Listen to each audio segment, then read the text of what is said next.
Jordan. Did I wake you, Perry? Oh, yeah, it's all right. I wanted to catch you before you checked out. I'm flying back to L.A. in the morning. Did you finish the book? So I got up to the part about the chandelier crashing down. You see what I mean about the character called James Whitney? Yes, I do. Just tell me if I can slap David Hall with a libel suit. As a favor to an old friend who may someday publish your memoirs. You have to ask yourself three things, Jordan. First, is anyone else going to see similarities between the Whitney character and you? Everybody who knows me will. That's a lot of people.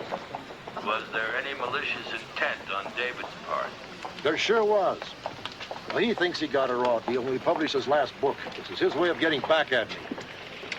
Third, don't you think you should at least talk to him before you go suing him? He's one of your most profitable writers, isn't he? Of course, the troublemakers always are. All right. He's asked me to fly to Colorado this weekend to meet with him. This will be the first item on the agenda. Are you going to be someplace where I can reach you? Jordan, you don't need me for this. Use one of your attorneys. You've got me in enough trouble with David as it is. My plane's about to leave, Perry. I'll talk to you in Colorado. Jordan?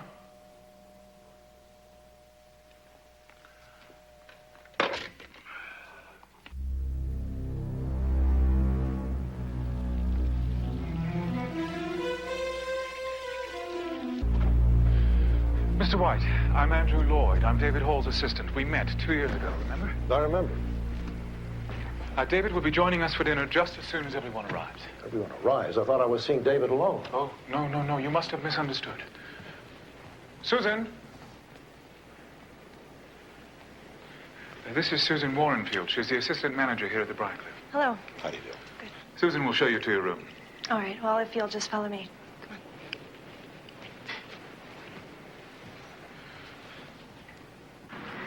Okay, here we are.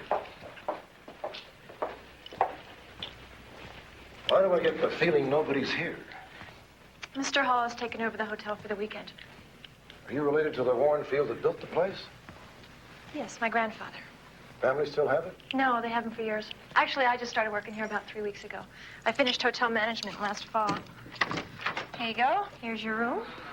Here you go. If you need anything, just let me know, okay? Thank you.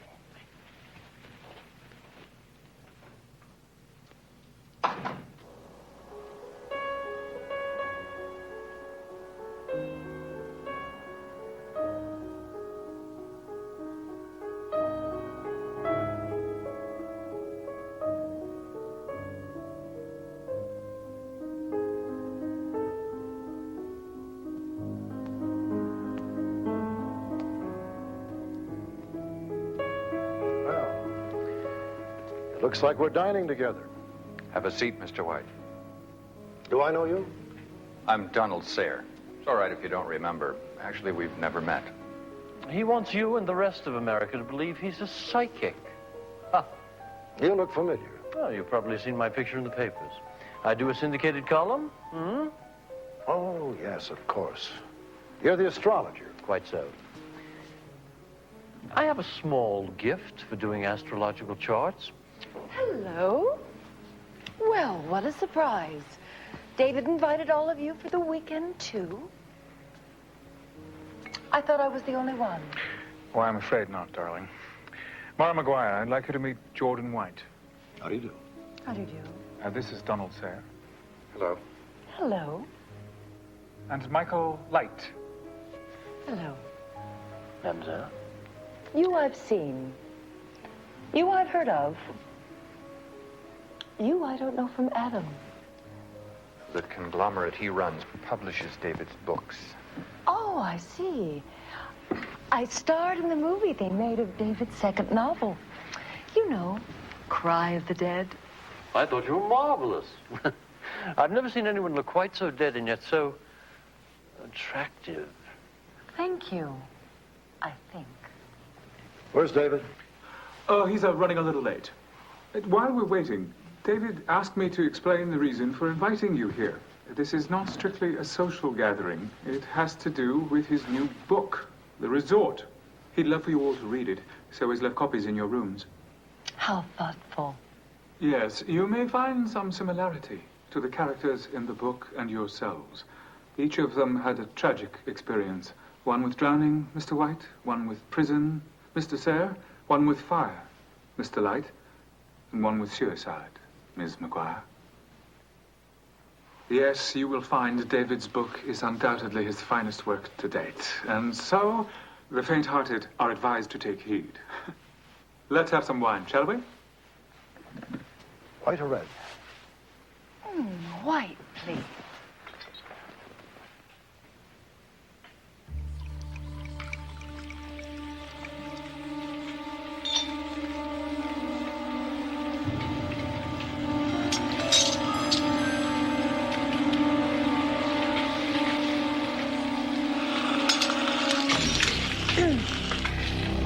You tell your employer I've lost my appetite and my patience. If he wants to see me, it'll have to be in the morning. I'm with him. And I'm with her. No, wait, please. David said he'd be right down. This is just one of his silly practical jokes. You know David. Yes, don't we?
I didn't come here to be the butt of a sadistic, practical joke. I had a feeling something like this would happen.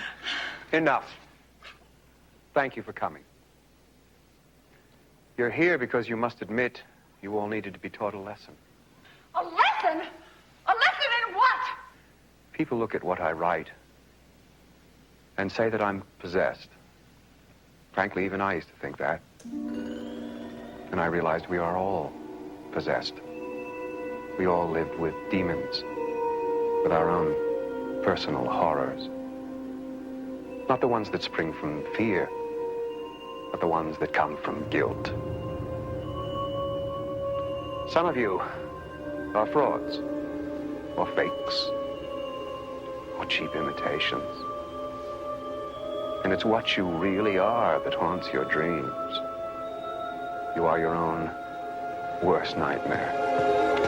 You maniac! And not to overlook those of you who have your own flesh and blood on your hands. You're sick. Mr. White, Mr. White. Please, nothing to do with you. Or anything you write. I'll see you in hell first.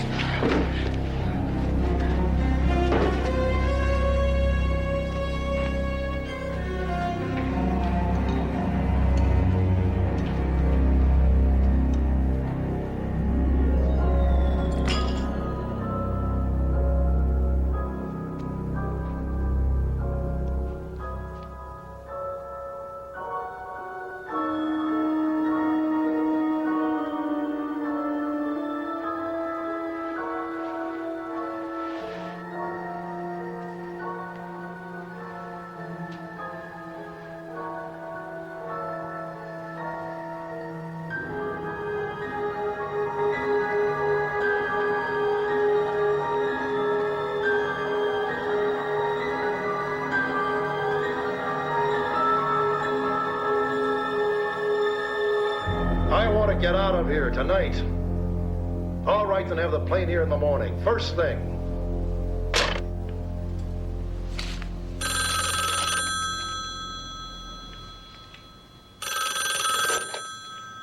Hello? It's David. Listen, it's very important that we talk. After what you did? Don't hang up, please. I'm sorry. It was a tasteless and totally insensitive thing for me to do. I'm sorry. But we must talk, Jordan, now. Meet me in the bar in 5 minutes. No tricks, I promise.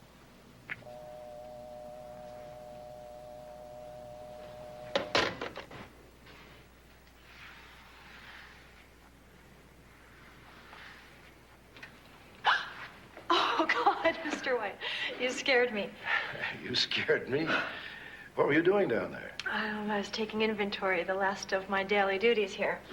If you want a nightcap, I'm afraid you're too late. Hello? Yeah, 1 second. It's for you. Hello? I want you to take the elevator to the top floor. Get off, take the stairs to the door to the left, and meet me there. No. Not until you tell me what this is all about. It's about Janet.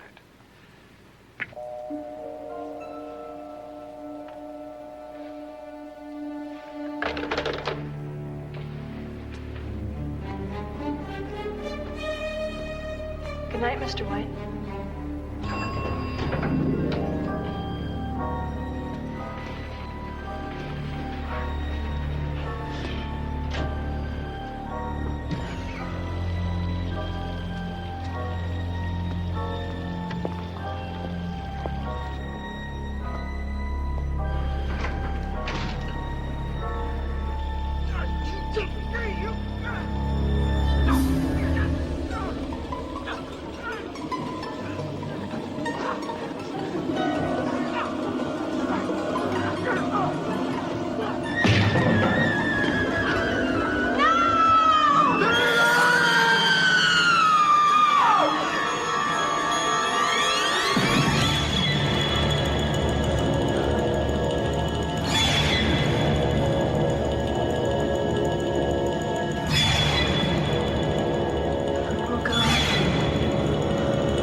So you were in the bell tower. How long?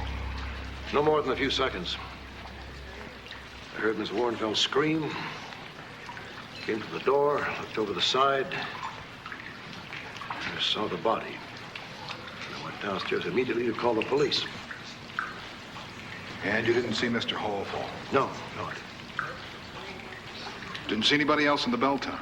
No. Just a second, Mr. Where did you get that? David Hall's hand. I'm sorry, Mr. White. What were you saying? I said no, I didn't see anyone else in the tower. Frankly, I don't know why you're asking. You're investigating a suicide here, are you not? No, I don't think so. See, we just found this in David Hall's hand.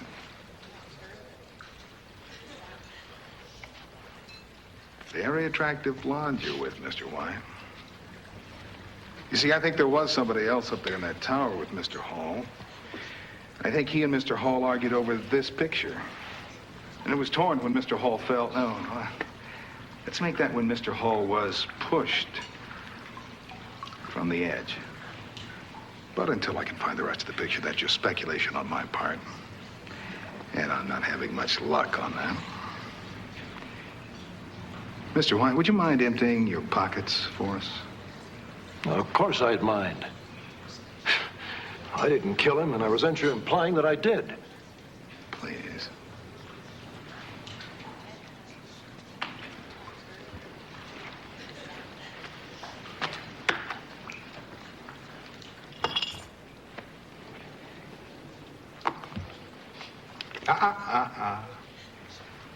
I'll take that. Have a seat, Mr. White.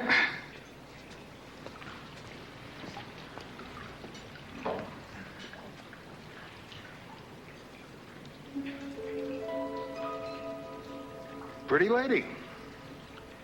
Your wife? I want to talk to my lawyer. So, thinking I had nothing to hide, I did as he asked. Next thing I knew, there I was, pulling the picture out of my pocket. So it wasn't the result of an unauthorized search? I incriminated myself, quite voluntarily. Do you have any idea how the torn picture got there? I was wearing the coat the moment I arrived. I could only assume someone either slipped it in my pocket either during dinner or when we all descended upon David later on. Did anyone question why you'd keep that half of the picture? I think the police assume either I panicked or didn't have the opportunity to dispose of it. I don't know. Jordan, who's the woman in the picture? Her name is Janet Lang. She's an interior designer. And? We were lovers. Carol? Carol didn't know. I didn't think anyone did. I don't know where that picture came from. Someone must have hired a private detective. David Hall? Why? To blackmail me? David was on top, right up there with Stephen King. It's not as if he needed money. With Carol, what's gone wrong? Carol and I have barely spoken since Bobby drowned last year. It's like we have nothing to say to each other. So we separated. I don't love Janet. I took up with her because I wanted to escape, I guess. Didn't last long. It's over now. I'm alone. Now, Carol's gonna know about her, and it's gonna get dredged up again. We're both gonna go through hell. Oh, God, what a mess. And it's all my fault.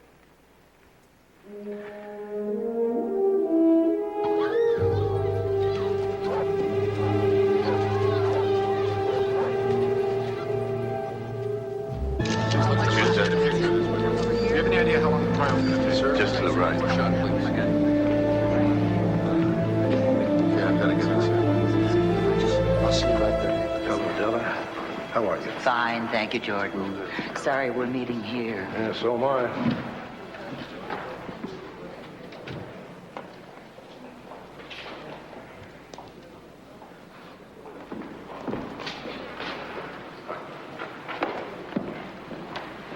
Hello, Mason. Seems to me I run into you wherever I go. How reassuring. Yes, isn't it? Bail will be set at $300,000. Now, if the bailiff will hand up my calendar, we'll move on to the matter of setting a date for the preliminary hearing. Your Honor, if I may, I'd like to point out that the news of David Hall's death and my client's subsequent arrest has already made the front page of every major newspaper in the country. And you would like me to consider a change of venue because of the pretrial publicity? Actually, I believe that unless we move quickly, the members of the news media who will descend upon this community will make it difficult, if not impossible, for any of us to do our jobs. Mr. Reston? Your Honor, the prosecution is confident that it will have no problem proceeding in its case against the defendant, no matter how swiftly Mr. Mason would have the wheels of justice spin. Very well. Then the preliminary hearing will be held in this court on March 15th at 9 a.m. Thank you, Your Honor. Next case. And thank you, Mr. Reston.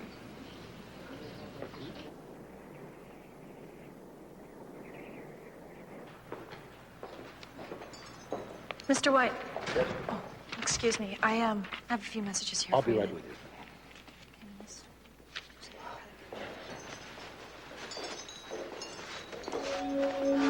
What is it? Deja vu, I guess.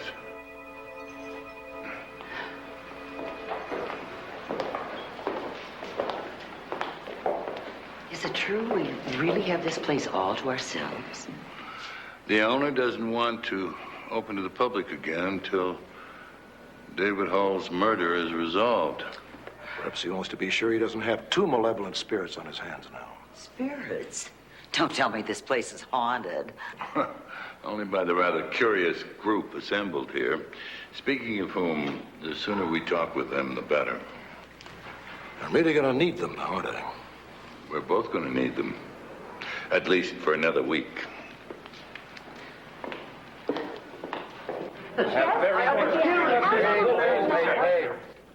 Legally, of course, you're under no obligation to stay. We can interview you over the phone or subpoena your testimony if necessary. But frankly, it will look much better for you if you do stay. Yeah, but at this point, all I'd like to do is get out of here. I'd be very grateful if all of you stayed. You know how grateful I can be. I'll stay. No problem. Willing to let bygones be bygones? All right, you can count on me, Jordan.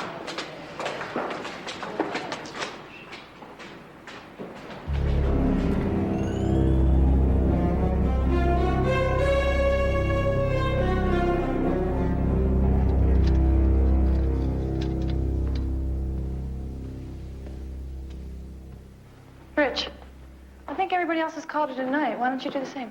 Sounds good to me. Okay. Good night. Good night.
Who are you? Could you tell me where I could find my room? Didn't anyone tell you I was coming? Oh, yes, they did, but, well, it got to be so late, I just figured that you weren't gonna show. Paul Drake, right? Yeah, and you are? Susan Warrenfield. God, I am so sorry. Are you okay? I'm fine. This is not pre-Columbian art, I hope. Look, why don't I let you into your room and you can get a key in the morning, okay? Okay.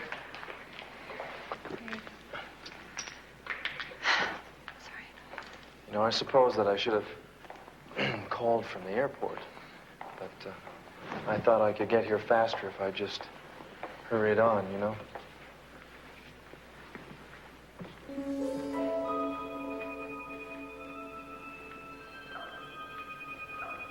You all right? What? Boy, I must have really frightened you, didn't I? No, I'm fine. I'm okay, really. What's wrong? That's John Warrenfield. He built this place 80 years ago for my grandmother. Oh, yeah, I read about him. He committed suicide, didn't he? Yeah, he did. He walked into one of the rooms here and he found her in bed with another man, and then he walked up 10 stories to the bell tower and jumped. Hmm. You know, they say he still is around here, that he walks the hallways at night. Come on, you don't believe those stories, do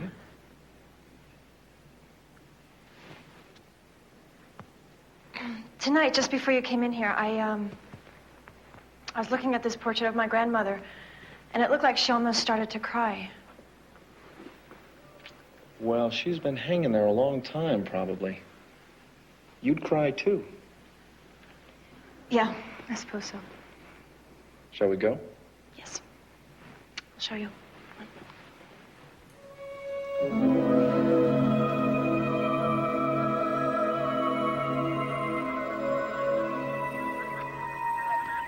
So we got Maura McGuire, queen of the slice and dice films. Michael Light, alleged astrologer. Donald Sayer, alleged psychic. And Andrew Lloyd, the victim's personal secretary. That makes 4 suspects. All of them in the hotel at the time of the murder. They all said they were alone in their rooms. What about the hotel staff? Good question. Check them out, Paul. See if any of them had a connection with David Hall or motive for killing him. The assistant manager of Susan Warrenfield, right. I see you've met her already. You know me. Always working. Yes, we know. What else, Perry? How far into Hall's book did you get last night? Oh, I fell asleep right about where the character James Whitney found his son drowned in the pond. It's no wonder Jordan was upset. Then you're past the house fire, part about the man in prison, and the woman who committed suicide. Sounds like a fun book. We know our 4 suspects or characters in the book. We need to know all about them. Everything. Della, why don't you handle that? I'll look in my crystal ball. After that, call Jordan's office. His staff can get you whatever you need. Right. And where will you be, Perry? Andrew Lloyd said he'd meet me at Hall's place in 1 hour. Be careful, Perry. I hear his digs are very strange. He lived in a house, Paul. What's so strange about that?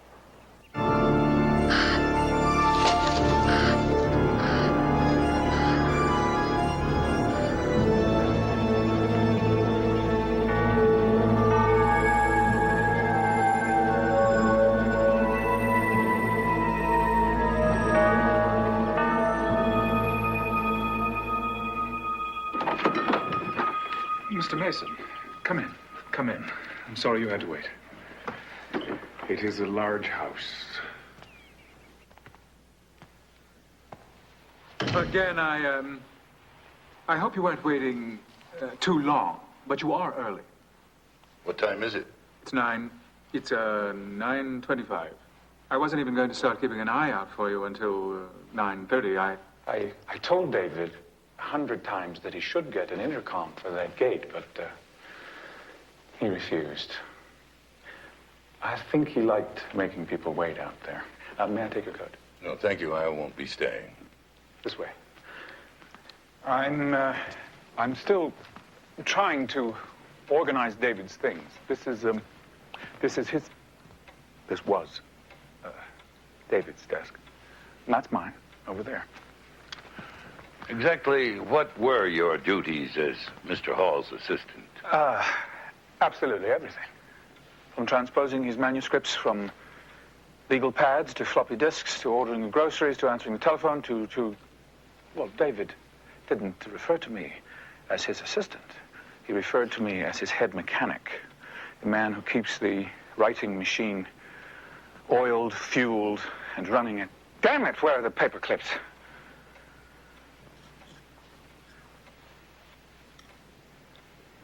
Thank you.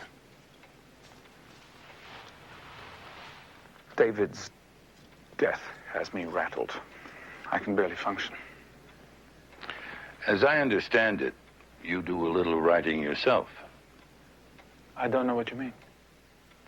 Jordan White told me you tried to have a book published. One which detailed David Hall's life during the time you worked for him. A man like David Hall must have been furious. He considered it a gross breach of privacy. But that's not at all what I intended. Then there's something his attorney told me yesterday. What was that? David Hall left you his entire fortune. Yes. I withdrew the book from publication. I turned all copies over to David, and I told him that I had made a terrible mistake, and he forgave me. Perhaps he did. Or perhaps you simply killed him before he had a chance to change his will.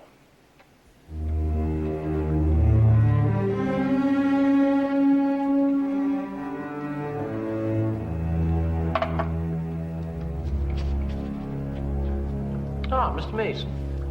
Tea? No, thank you. This is a wonderful place to work. Puts me in the mood. You're doing someone's astrological chart. Just so. You sound skeptical, Mr. Mason. I recognize the tone of voice. David Hall wasn't much of a believer, was he? David Hall wasn't much, period. What about Harriet Purcell? She was quite a believer, wasn't she? Who? Harriet Purcell, you remember. Wealthy widow.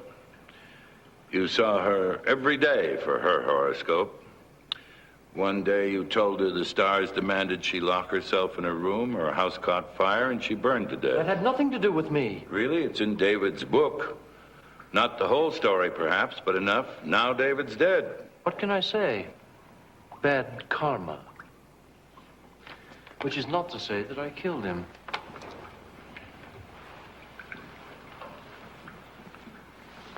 You certainly had very good reason. Oh, Mr. Mason. Your chart, I just finished it. I don't mean to alarm you, but the stars suggest that you proceed, how should we say, cautiously?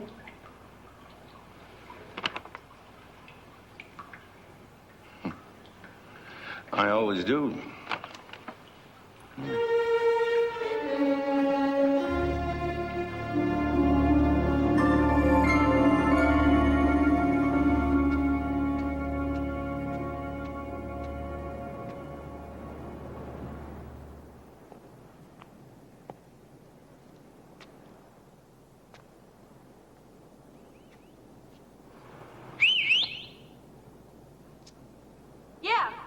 I can see you there. Are you sure you're standing exactly where you were the night of the murder? Uh-huh. All right, go back in. I'll meet you downstairs. Okay.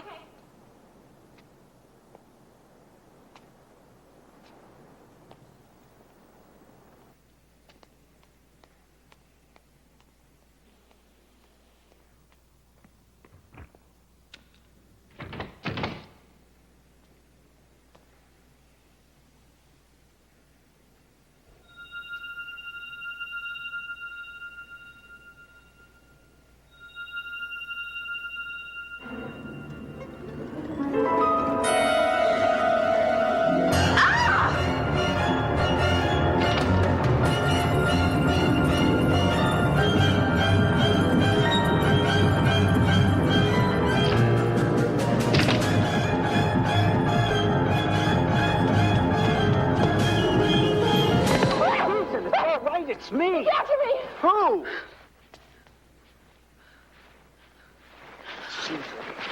Crying out loud, girl. This is a painting. Paintings do not come to life. This one did. That's it for me. I'm out of here. I'm getting as far away from here as I can. What someone wants you to do, Susan. Why? Because you're a witness to a murder. It has something to do with that. What? What are we supposed to do? Huh? Someone's doing a number on you. Let's find out who's here and who's not. Come on.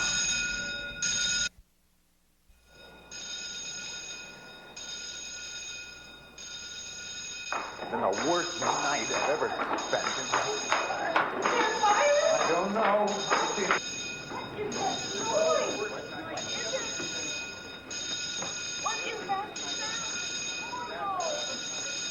All right, I want you to tell me if anyone is missing. Rich, the maintenance man isn't here. I don't see Tim the doorman either. I'm gonna go turn that thing off. Excuse me.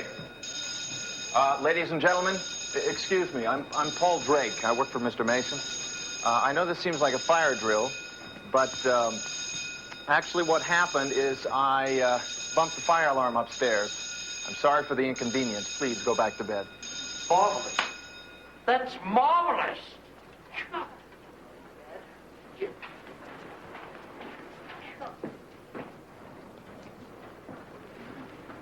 Well, now that the party's over, will you walk me home? Something I want to do here. I'll be up shortly.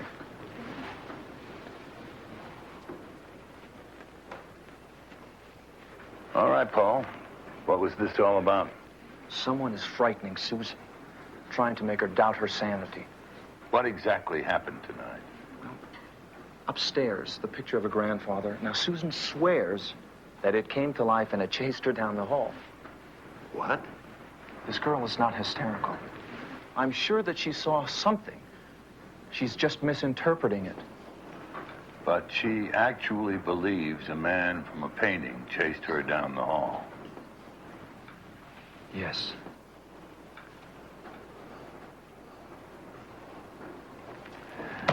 Thank you, Paul.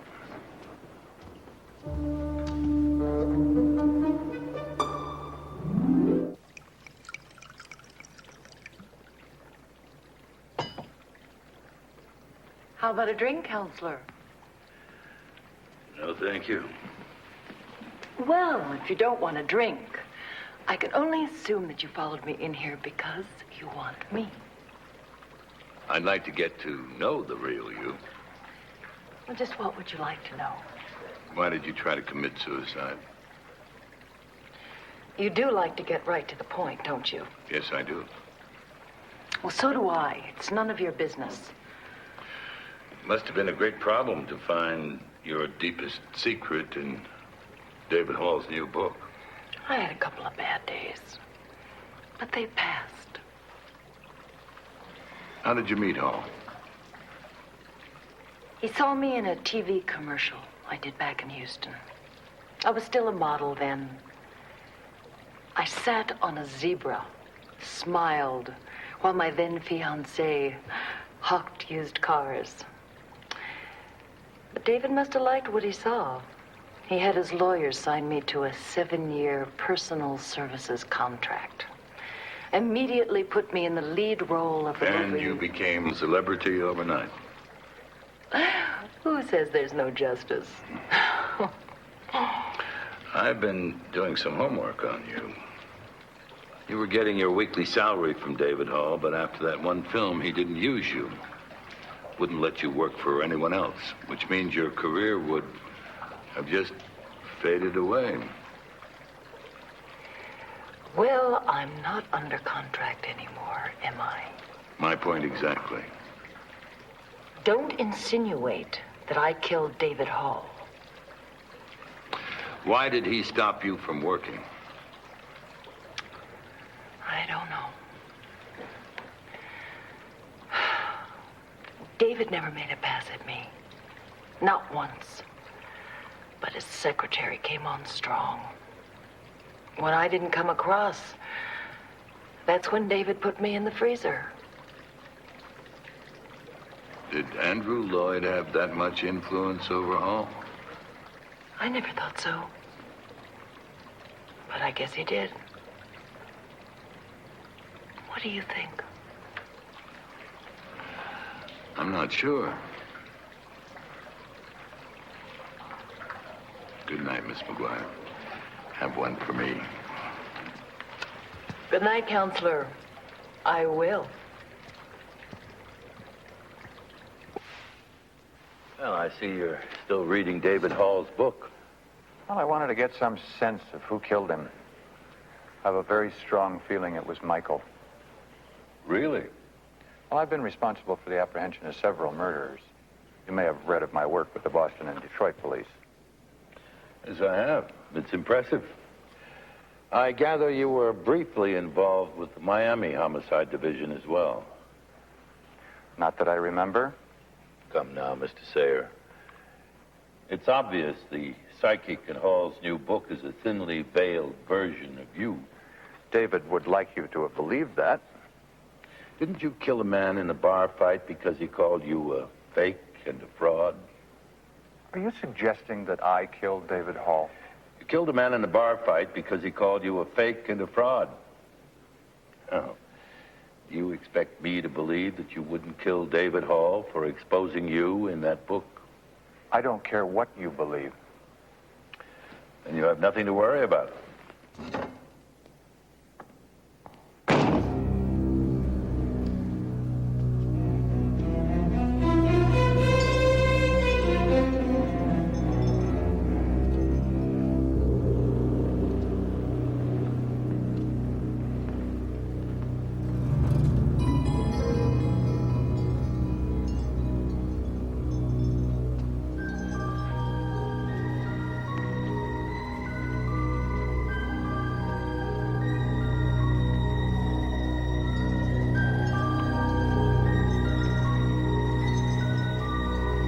Harry.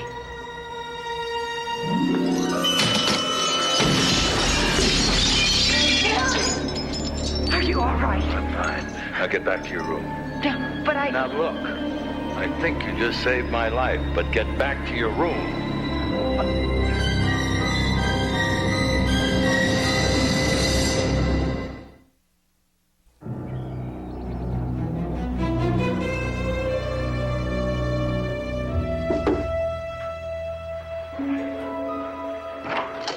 Hi. Are you the one with the leaky faucet? Yeah, come on in. That thing's been dripping all night. You're all the way in the bedroom. Well, probably needs a new washer.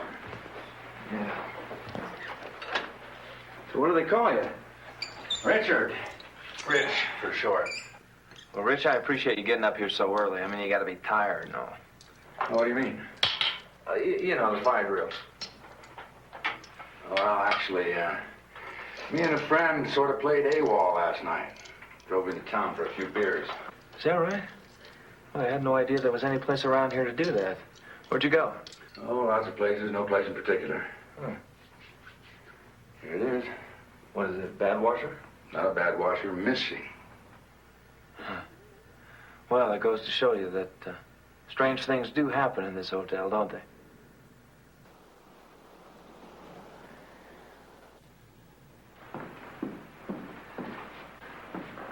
We're going to be late. By the way, thanks for calling last night. I was worried. You left awfully early this morning. Anything new? I'm following too many sets of tracks. Each one of our suspects had a real reason to hate David Hall, and he was very aware of that. You know, this is all turning out very odd. Odd isn't the word. Why did he invite them to this place? It's almost as if he wanted to be murdered. You're right, we are late. I show you now People's Exhibits numbers 4 and 5. Ask you if you recognize them. Yes, I tagged them myself. Will you tell me, please, where did you find People's Exhibit 4? It was clutched in David Hall's hand as he lay dead in the portico outside the Briarcliff Hotel. And People's Exhibit 5 was found? In Jordan White's coat pocket about 1 hour later. These two pieces fit together rather well. They match perfectly. Your Honor, it has been specified by defense that this is, in fact, one photograph that has been torn in half. Lieutenant, do you recognize the two people in this photograph? Yes, the man is Jordan White, and the woman's name is Janet Lang. Isn't the defendant married?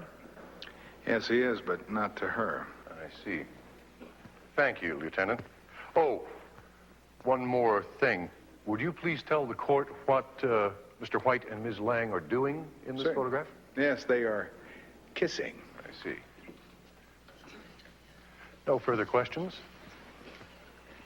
Your witness, Counselor. I've no questions, Your Honor. You may step down. Next witness, Mr. Reston. Call Ms. Susan Warrenfield to the stand, please. So I looked up and saw two people in the tower. It was dark. I couldn't really see their faces clearly, but it looked like they were struggling or fighting. And what happened then? And then I saw David Hall fall from the tower and land about 10 feet above me. And then? What happened? And then I looked back to the tower and saw Mr. White standing there. Are you positive it was him? Yes. He was leaning over, and his face was directly in the spotlight. Thank you, Ms. Warrenfield. Your witness, Counselor.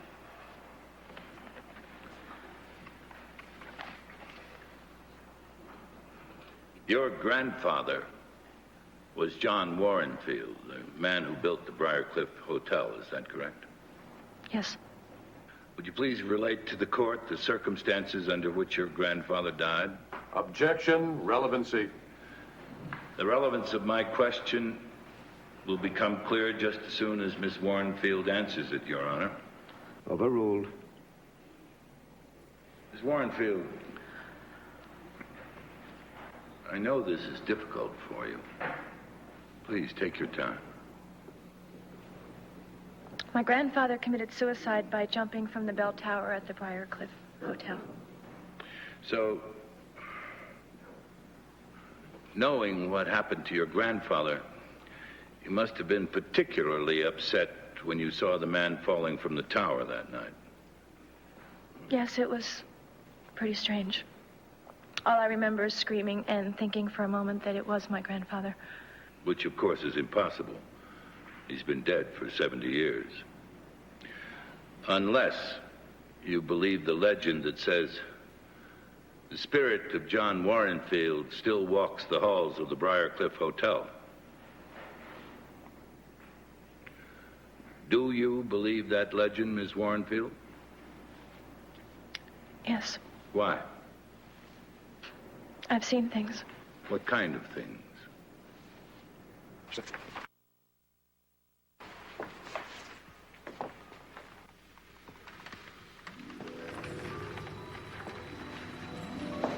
Pretty nice of you want to take a trip back in time.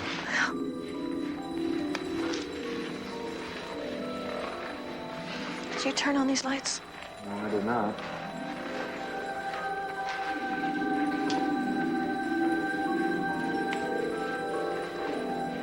Friend of yours?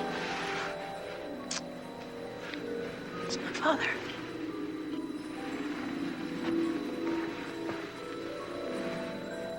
You know, I'll bet whoever turned on these lights was coming in and out of these doors. There's no cobwebs, look. Paul, don't go in there. Don't. Come on. Paul, let's just go.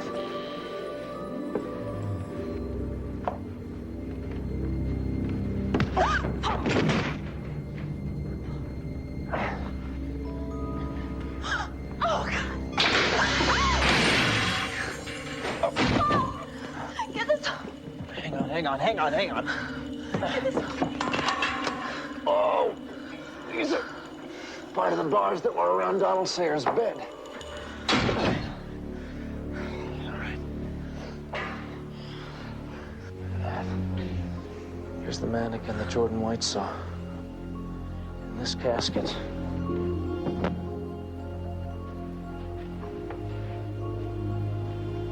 that look familiar to you?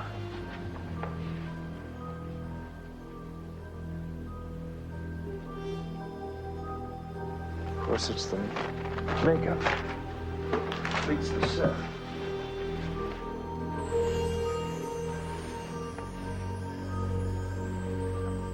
You mean that thing that chased me down the hall was just a man dressed up in a costume? Which one of your staff members has been around here the longest? Rich. Rich, the maintenance man. He's been here since 1955, before they sealed up this room. That's what I thought. Dr. Froman, you have a PhD in psychiatry, is that correct? Yes. And you practiced psychiatry for how many years? Oh, I've been in private practice for a little more than 30 years. Dr. Froman, did you know David Hall? I never met the man, but I feel like I know him. Why is that? Because, at your request, I've reviewed his life history, studied his novels, interviewed his acquaintances, and otherwise analyzed his behavior. In effect, you've performed a psychiatric autopsy. Objection irrelevant. Mr. Mason is again putting the victim on trial. There are precedents for this type of testimony? I am familiar with the precedents. And so am I. You may proceed, Mr. Mason. Thank you, Your Honor. What, in your expert opinion, was David Hall like, Dr. Froman? He was a man beset by demons, by feelings and compulsions over which he had little control. He was a driven, angry man. Was that anger directed at others or at himself? Well, his tendency to enter into self-destructive relationships, as well as his habit as a writer of killing off all his main characters, led me to believe his rage was inner-directed. He hated himself.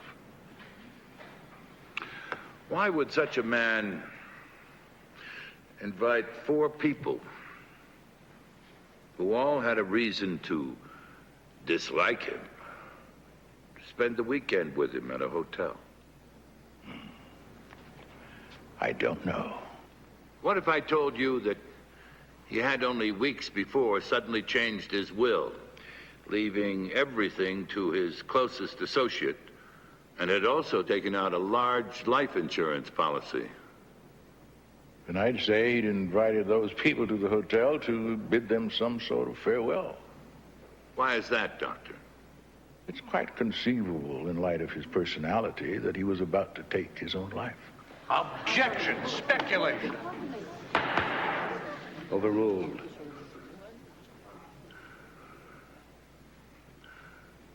Thank you, Doctor. No further questions. Paul, you can't do this. I could lose my job. Sorry, Susan. You're wrong. No one here would do anything like that to me. No, you're wrong, Susan, and I'm going to prove it. Paul, wait a minute.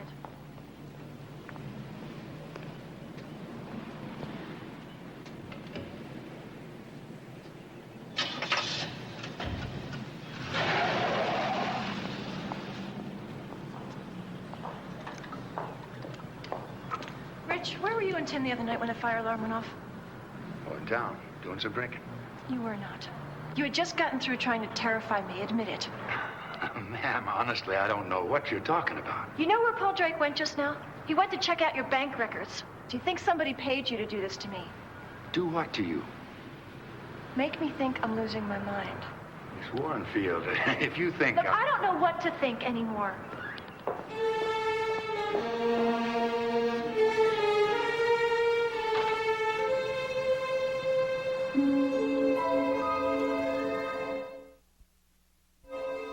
I was David Hall's assistant or personal secretary, if you prefer, for 7 years. Do you know why he invited Jordan White, Donald Sayre, Mara McGuire, and Michael Light to the Briarcliff Hotel?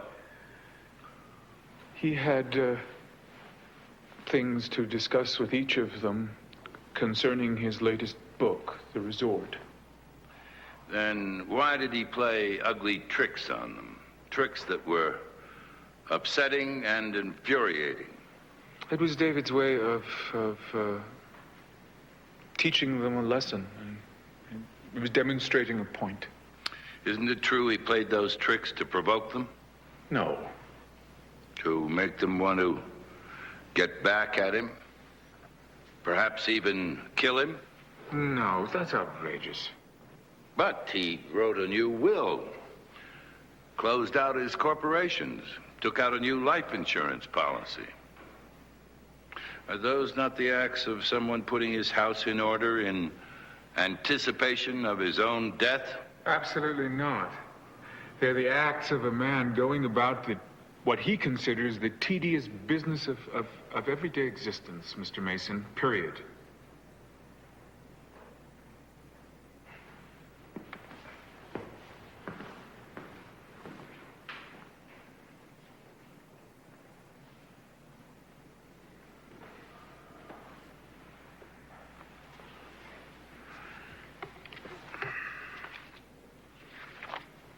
Let me ask you this, Mr. Lloyd.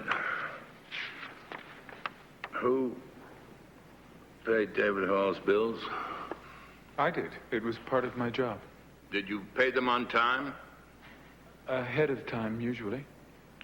Then why was his automobile insurance payment 2 months overdue, Mr. Lloyd? Doesn't allowing an insurance policy to lapse further indicate that he did not intend to live much longer? You are so wrong, Mr. Mason. David was just about to start living. I allowed the insurance policy to lapse because David was going to move to Stod. He had just bought a house there. He was going to start over. See, the doctor was right. It was very, very difficult for David to show kindness, but he knew that. He was trying to change. He also realized that using his latest book to avenge himself on people that had wronged him, that was a terrible mistake. He invited those people to the Briarcliff for the weekend so that he could, in his own way, make things up to them. He was trying to get the best of those demons. But just when the pall was finally lifting from his life was taken from him horribly.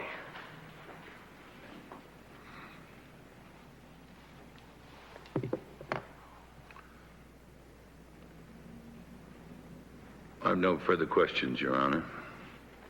I do.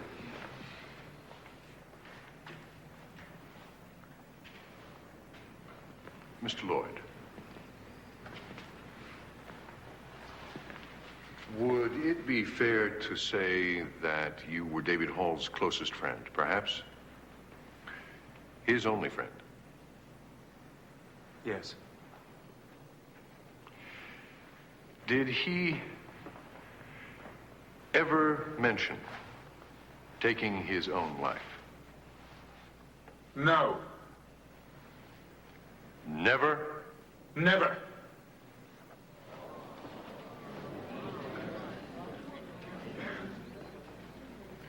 No further questions?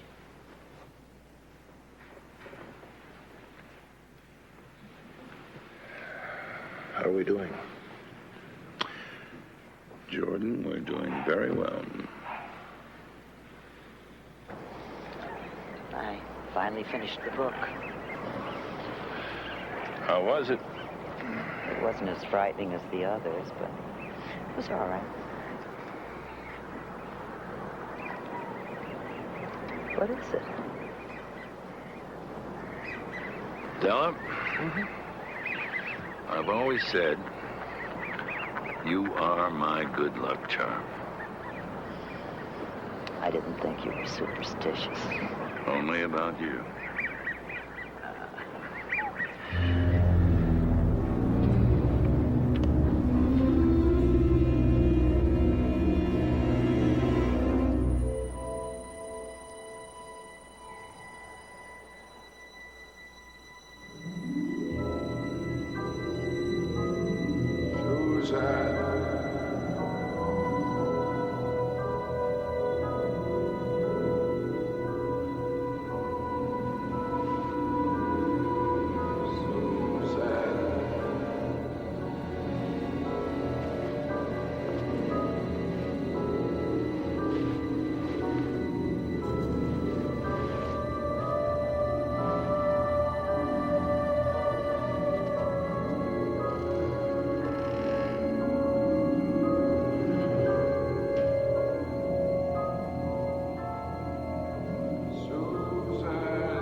Who told you to do this to me? Come on, let's hear it.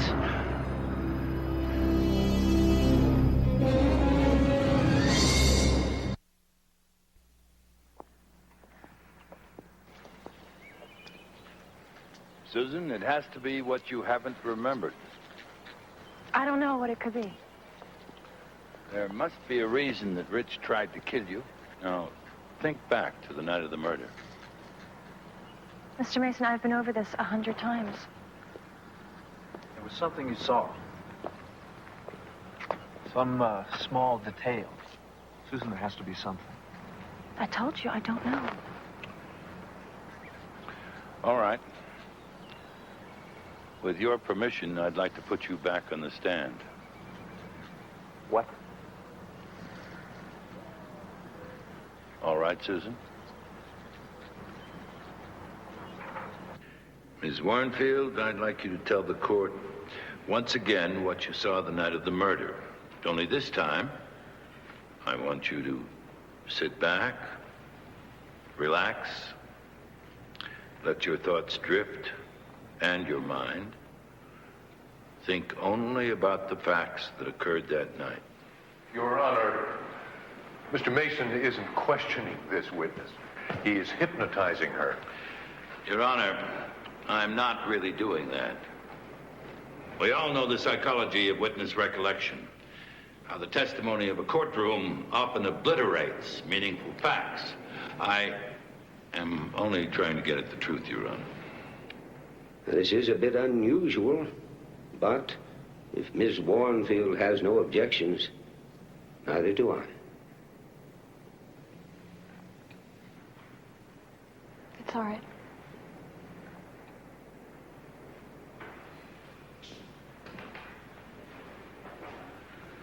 Now, once again, Susan,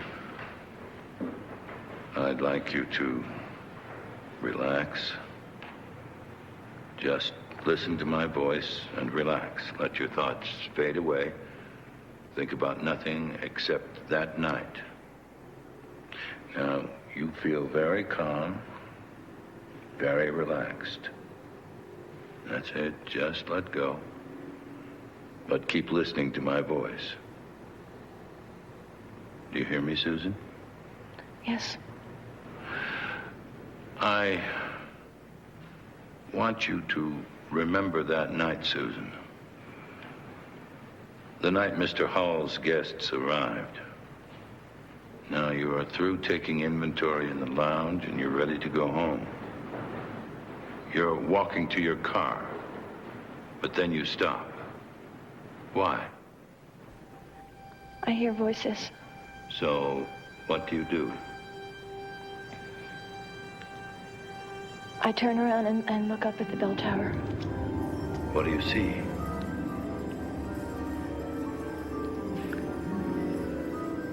I see a couple people fighting. Who are they?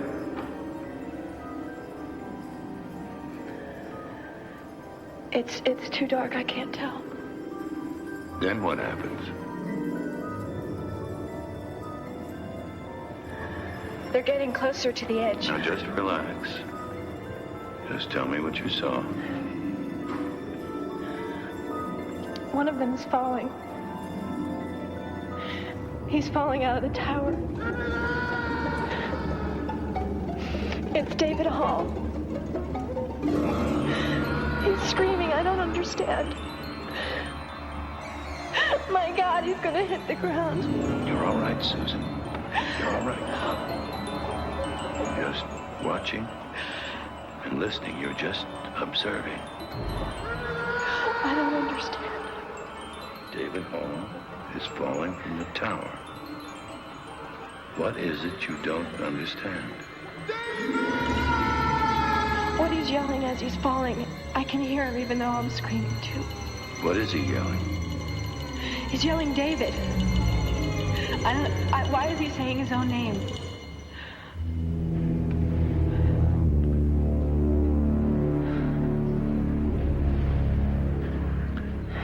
Are you all right, Susan?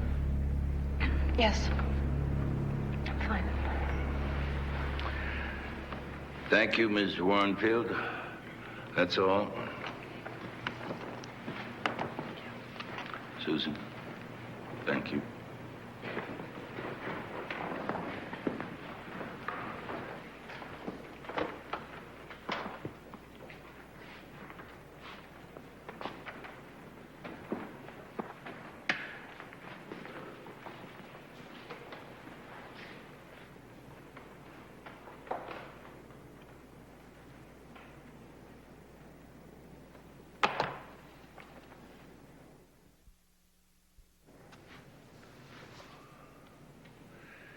Defense would like to recall Mr. Andrew Lloyd to the stand.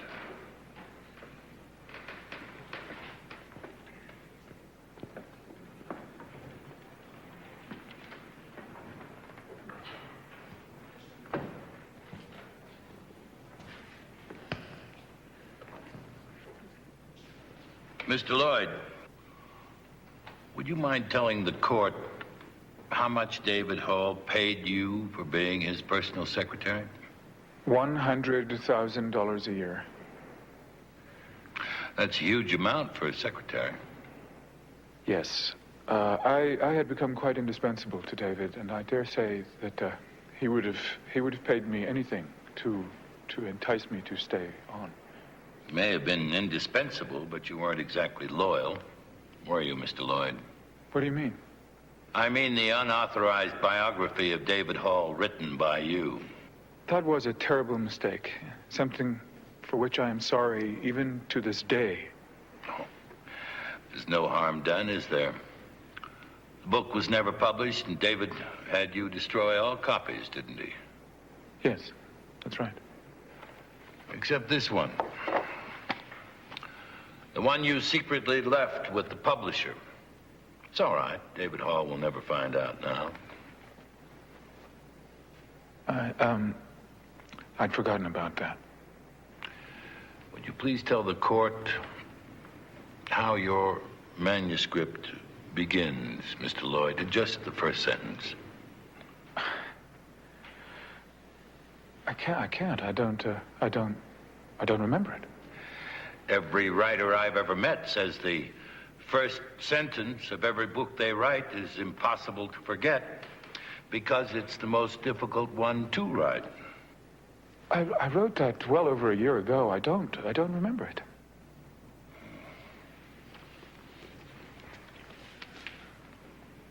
David Hall wrote all of his novels longhand, is that correct? Yes, and I typed them, of course, before sending them to the publisher. From this picture, David Hall appears to be right-handed. Yes, he was.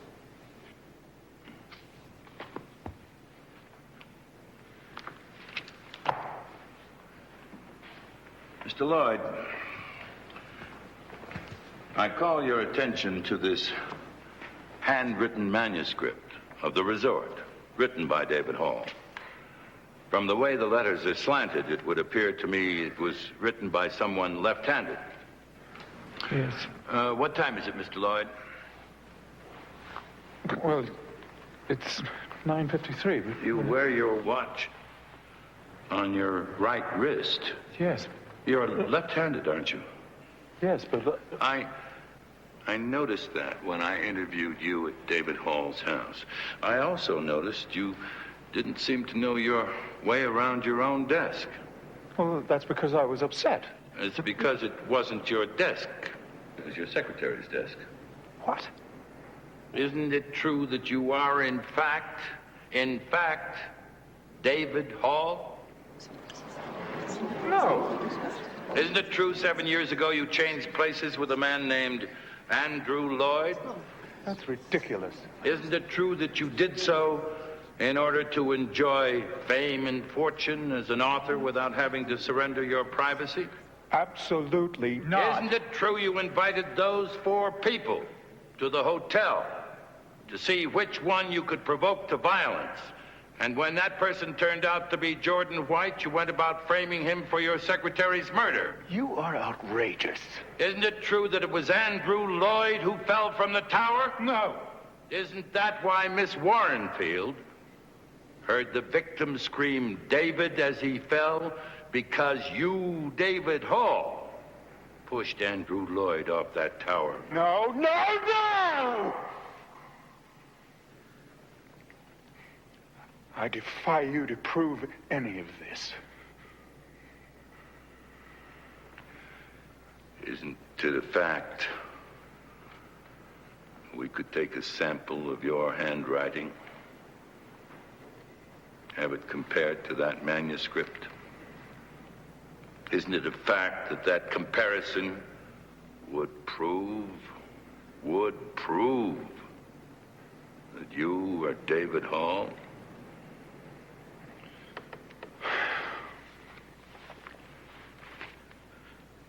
Yes, that's true.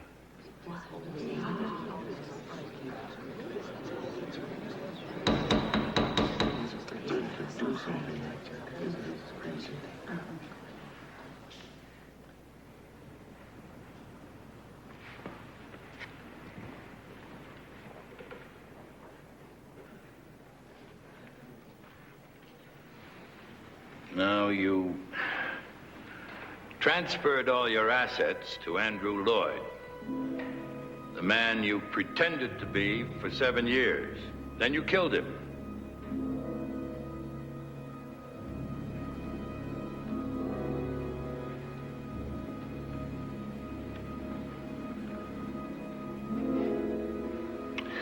Too bad you didn't support the hypotheses that David Hall committed suicide.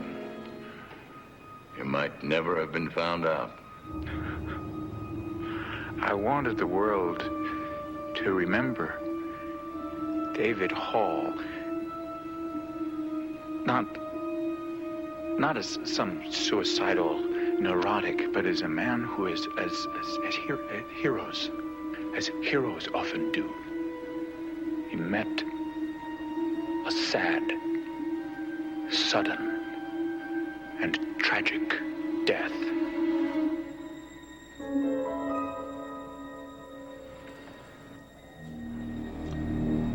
Your Honor, the people move that the charges against Jordan White be dismissed. Very well. All charges against Mr. White are hereby dropped. Case dismissed. Please take Mr. Hall into custody.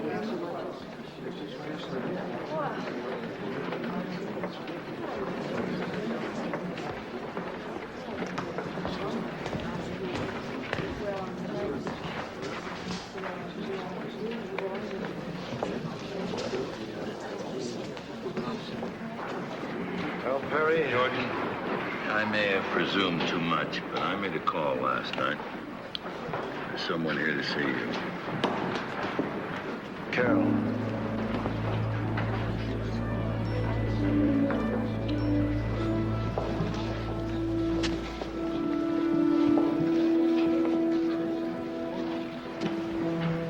This case had all the earmarks of a very bad dream. You'll never know, Counselor. Someday I may tell you the whole story.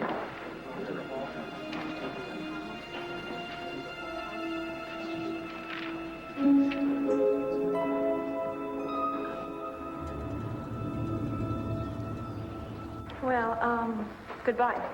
And thank you, all of you. No, thank you. It was you, Susan. You were a great help. Harry? Thank you. If you ever get tired of this clean mountain air, you come down to L.A. and see me. All right. I might just take you up on that. Good. Bye-bye. Bye.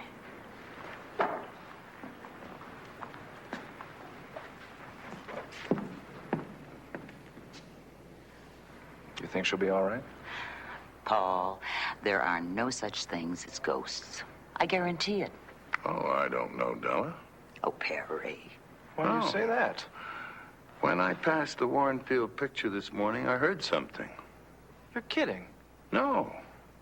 I stopped. I stared. I swear I heard his voice.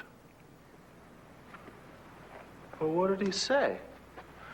He said, "Tell Paul Drake to keep the hell away from my granddaughter."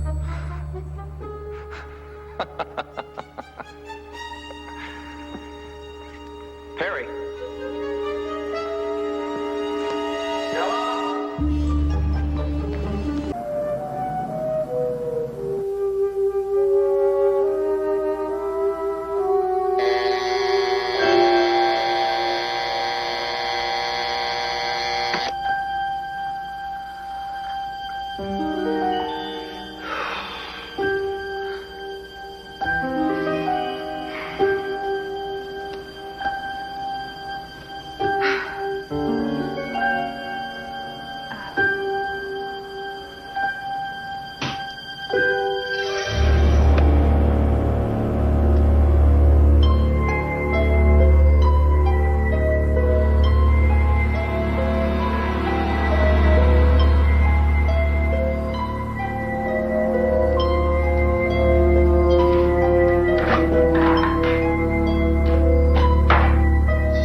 Nuts. What's the occasion? I got a beautiful wife who needs a vacation. I wouldn't mind a kiss, though.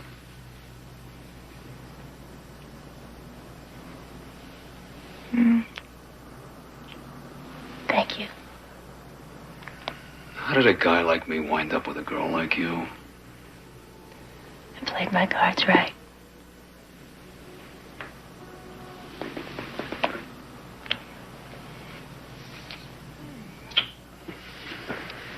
You been to the office already? Yeah, there wasn't much doing. It's a new business. It takes time. Tell me. I'm meeting a friend for breakfast. What are you doing today? I've got clients coming to Eastport for a lunch meeting. What is it this time? Lawyers trying to improve their image? Bankers. And without them, we couldn't write off our house in the country. Well, I hope they're going to be gone by the time I get there. They'll be gone. Long gone. It'll just be me, ready to take advantage of you.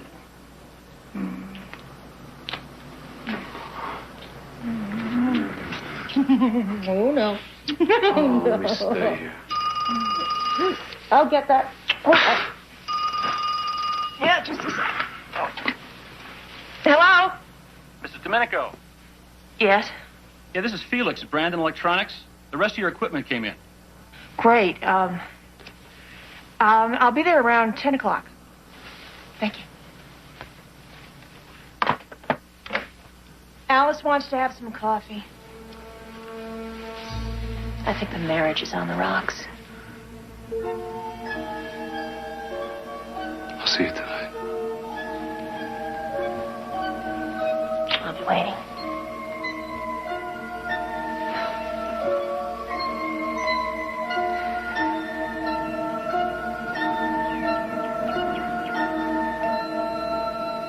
Follows the Dow Jones, we could look forward to an upturn in the general economy within the next... Possibly.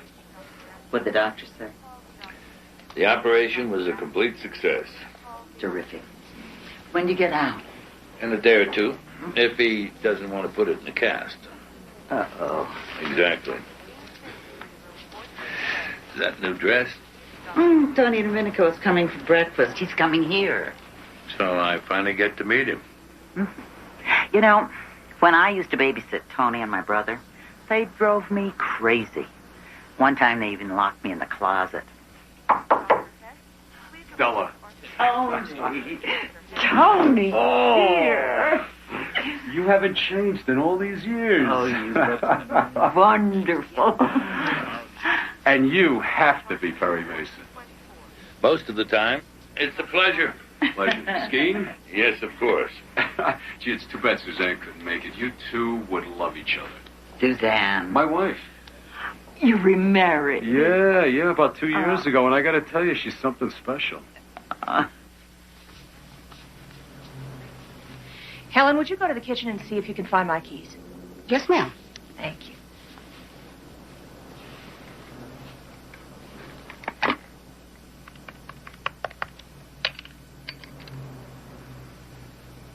Hi, it's me. Yes, it's all set. I don't think that's a good idea. Don't come back afterwards. I'll see you on Monday. You just have to trust me. Don't threaten me. It's my way or no way at all. Your keys weren't in the kitchen. That's all right. I found them. Thank you.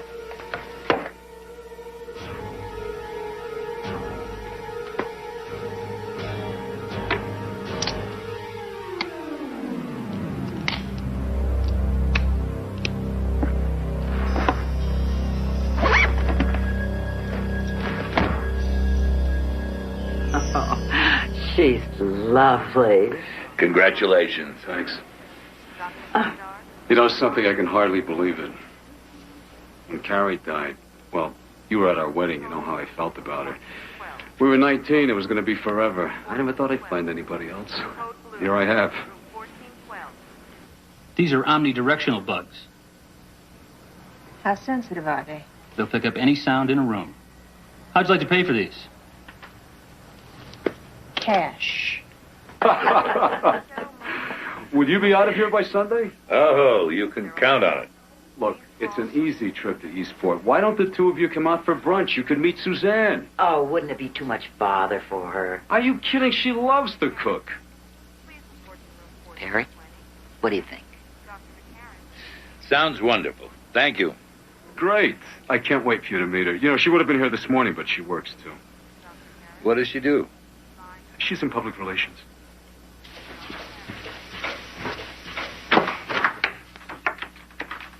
Hello, Harry. Didn't know you went out before dark. You got a smart mouth, Suzanne. Sam, hi. I thought you were through with him. Harry's always been good to me. Sort of. You know, all Harry wants is to keep you turning enough tricks to keep him in cheap jewelry. did mention it. But I told him no. We can be friends, but I'm getting out of the life. Good. Want to earn some extra money? Doing what? Serving lunch.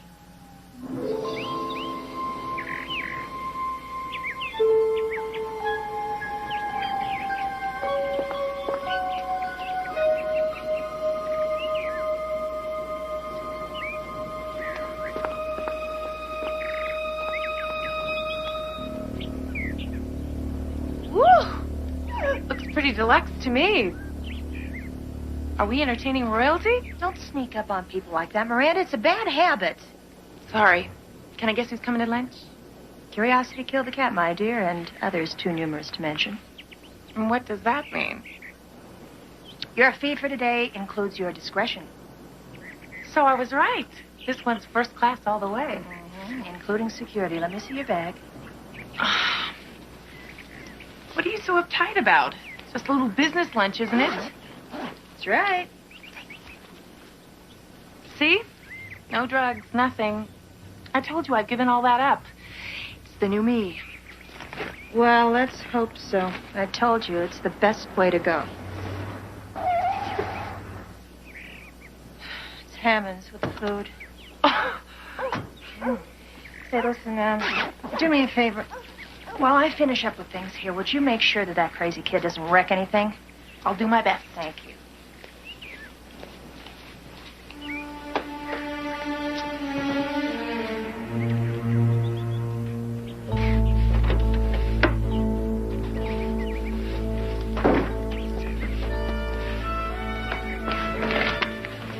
Hey there. Hi.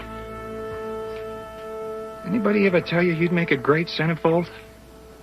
More times than I can count, so why don't you just unload the order? We're in kind of a hurry. You know something? I work a lot faster when beautiful girls tell me their names.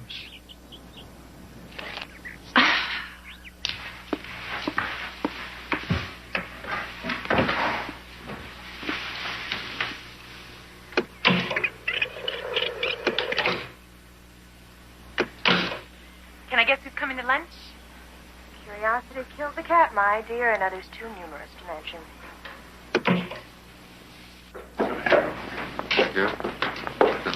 Stephen, Edward, Richard Leonard, this is Miranda Bonner. Well, very nice to meet you. How do you do? My pleasure. Same here.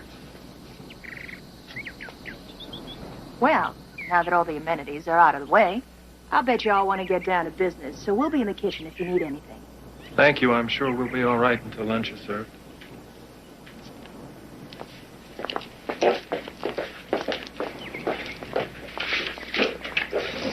I'm not sure I like this. It was supposed to only be the four of us. Oh, relax, Richard. Suzanne's place is perfectly safe. That's why we chose it. If anybody should find out that we were all here... Nobody will. And even if they do, it's a perfect cover. Financial planning and public relations. Just relax, old boy. It looks like I have no choice. If you want to back out, Rich, go right ahead. Just means more money for the rest of us.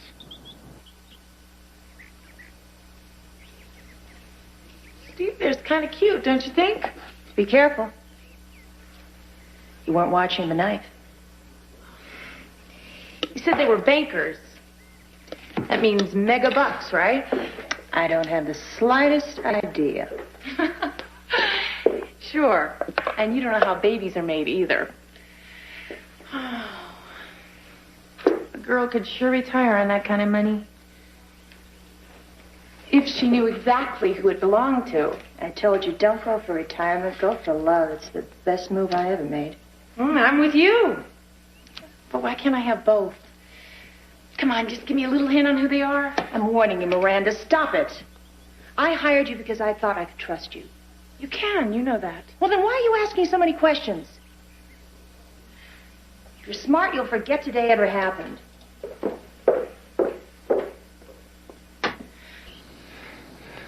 As I was saying, if I'm going to stick my neck out, I want some guarantees that nobody's going to shoot my head off. The guarantee is very simple. We're all in this together. If one of us goes down, we all do. The risks are big, but so is the potential profit. What do you say, Richard? Well, are you with us? Yes, I guess so. Good. Here's the Swiss bank accounts all around.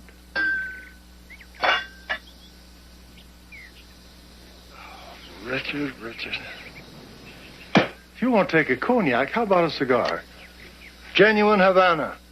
My doctor forbids them to me, but there's no reason why my friends shouldn't enjoy them. Thanks, don't mind if I do. No, thanks.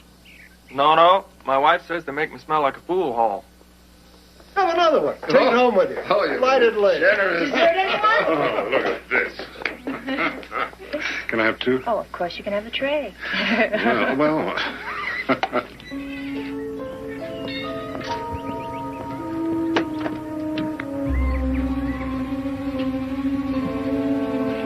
Well, that's that. So much for the happy homemaker. Yes, and thank you very much. Everything turned out just fine. Not exactly in my line, but hey, a girl could get used to it. Yeah, you might even get to enjoy it. Why don't you get changed and I'll write you out a check? Oh, it's the best proposition I've had all day. Certainly hope so.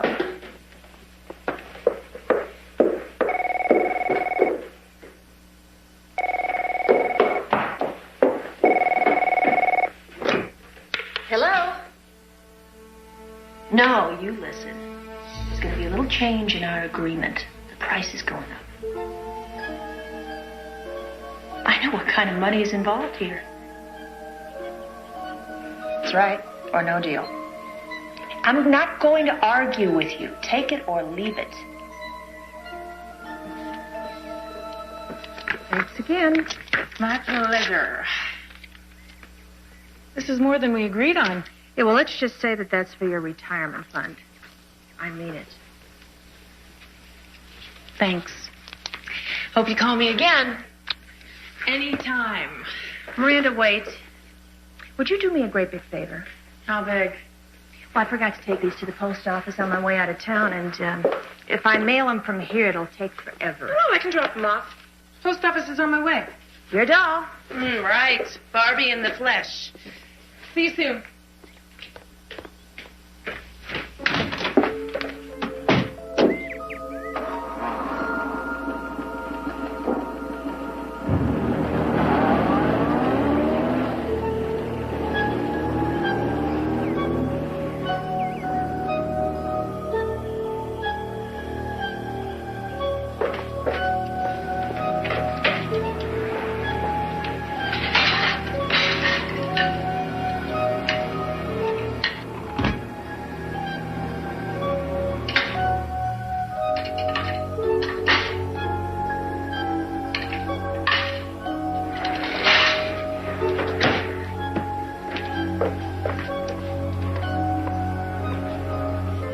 Tony?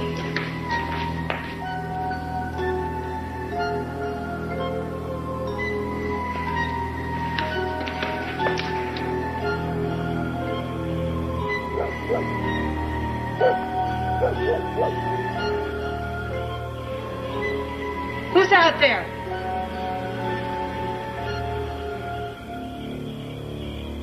Tony!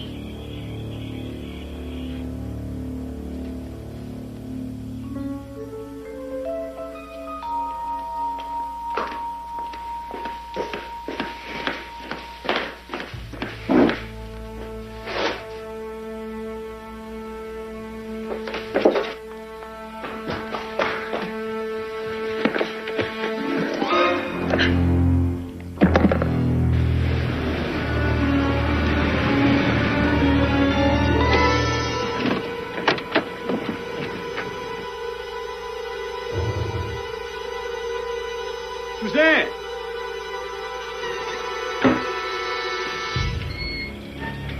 Suzanne? Help me with the groceries, son. I found that wine you like, the Chardonnay, so I stocked up. Suzanne! Come on, open up. I'm starving.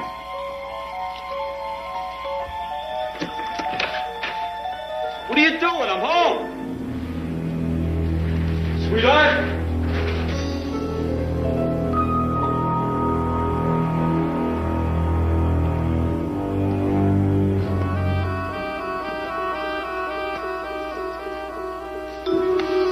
Suzanne?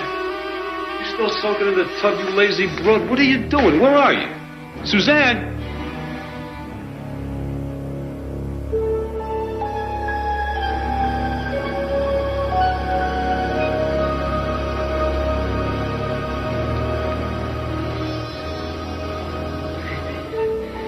Baby.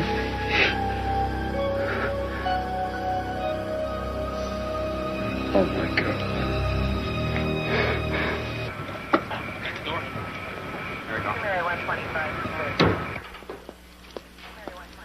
You discovered the body, then you notified us.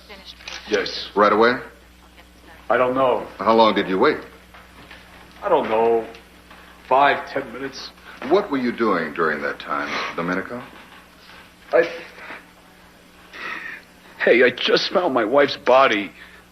I know this isn't easy for you, but I have to ask these questions. Sorry.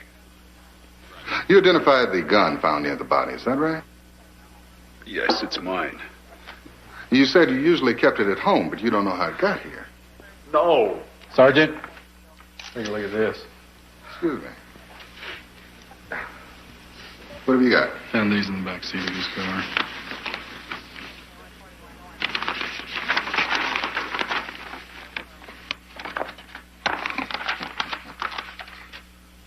In his car.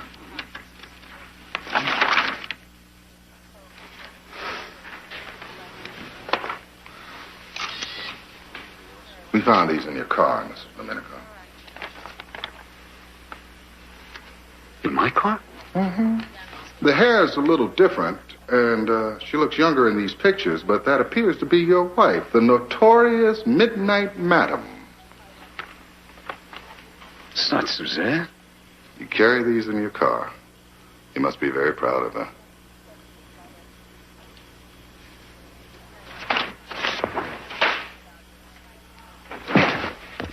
It's a lie!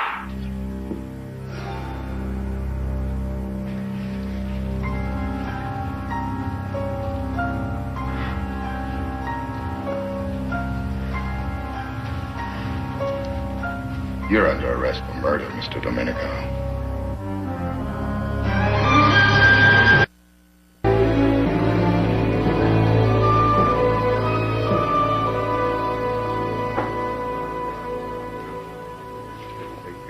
I don't. Tony, we're so sorry. Thanks.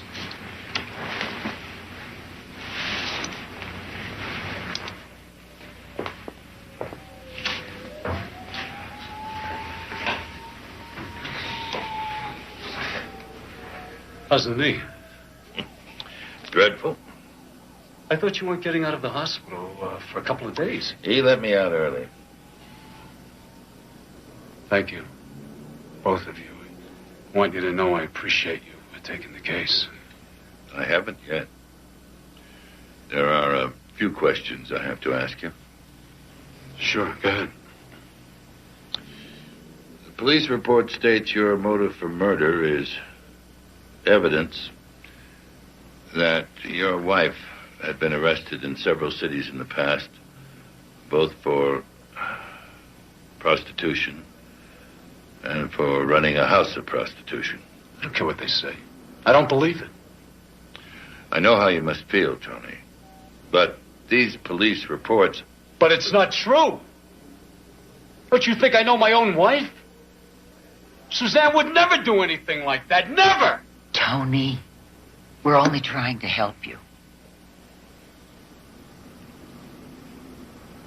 I know. I'm sorry. I can't believe she's dead.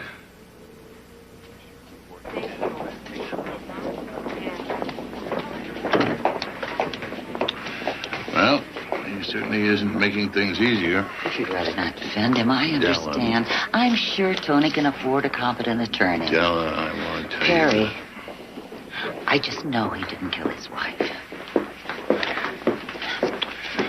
I'd better call Paul Drake. Tell him to catch the first flight. What are you smiling about? Della said it was important. Why, yes. Check these out, will you, please?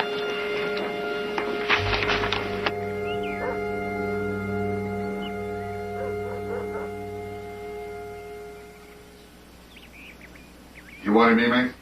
Uh-huh. Did any of your men come through here? Not my men.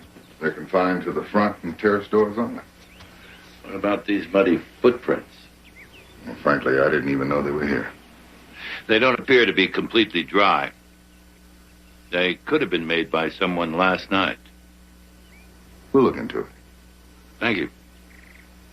Well, we're through here. We're turning the house over to you. Thank you, Sergeant.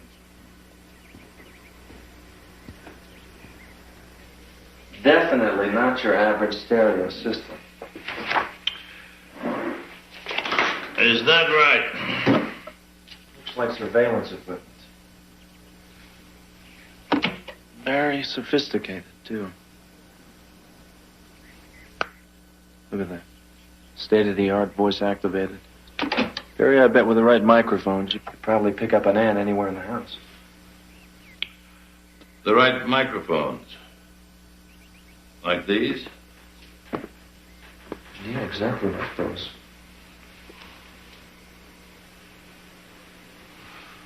What did Tony or Suzanne want with state-of-the-art surveillance equipment? Why would they bug their own house? Perry, this is brand new equipment right out of the box. I don't suppose there was a tape in the machine. Well, I couldn't find one here. Too bad. Might have answered a lot of questions. Yes, Donna. There are some things in the kitchen I'd like to show you. Now, this is the receipt from Hammond's Gourmet Provisions. And the day she was murdered, Suzanne placed a very elaborate order. Cognac, champagne, 6 Cornish game hens. That sounds delicious. Well, she did tell Tony she was planning a business lunch. I know, but there's one odd thing. Here we have crystal, silver, and fine china for 4. And 2 everyday plates. What does that mean? That she had 4 very special guests. And there was somebody else other than Suzanne. And 2 of them probably ate in the kitchen. Wait a minute. Who's the detective here? I also found this under the table in the terrace. And I swear Tony never smoked a cigar that I know of. So it must have been one of the guests. Good work, Sherlock. Well, it does make for sort of a mystery, doesn't it? It certainly bears further meticulous, thoughtful, and very careful investigation. Right, Paul? Right.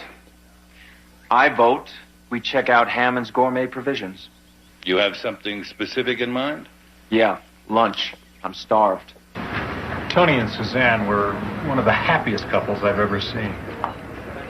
You knew them pretty well. Since they bought their house a couple of years ago, they would order something or come in just about every weekend they were up here. That's Frank Sims, the man you'll want to speak to.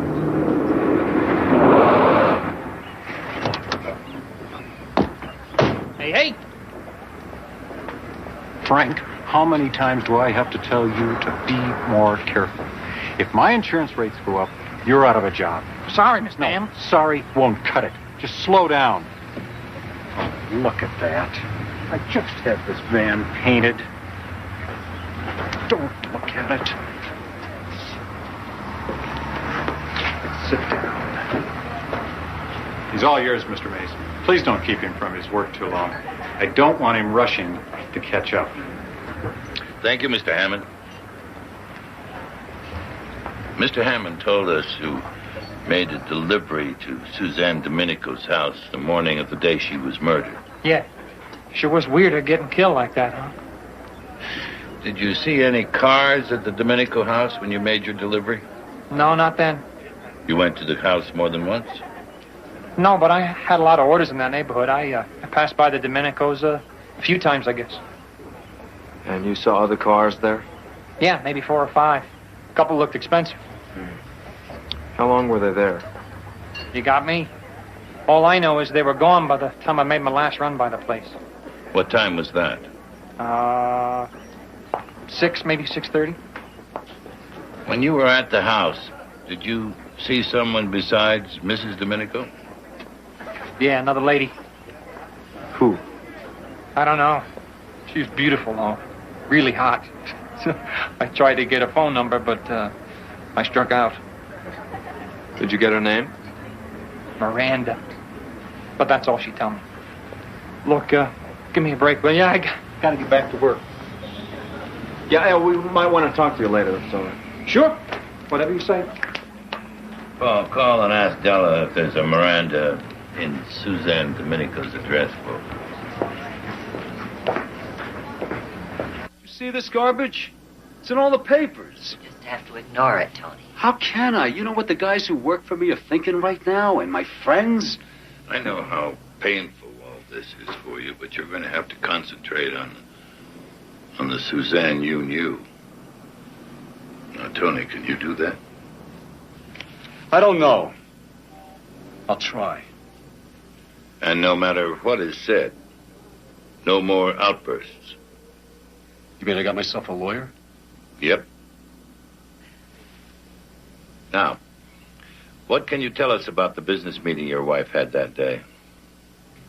She said she was having some bankers out to the house in Eastport. That's all I know. How many bankers? She didn't say. And she didn't say what they were meeting about.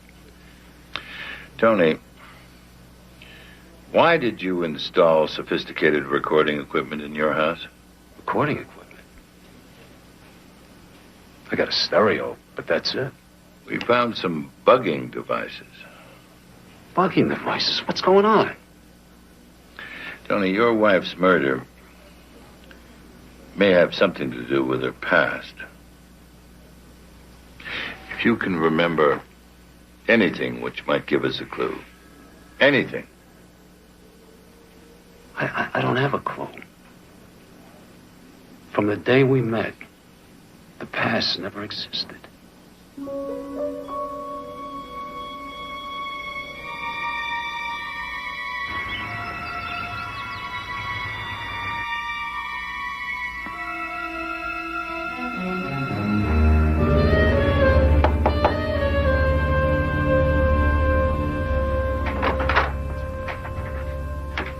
Hi. Hi.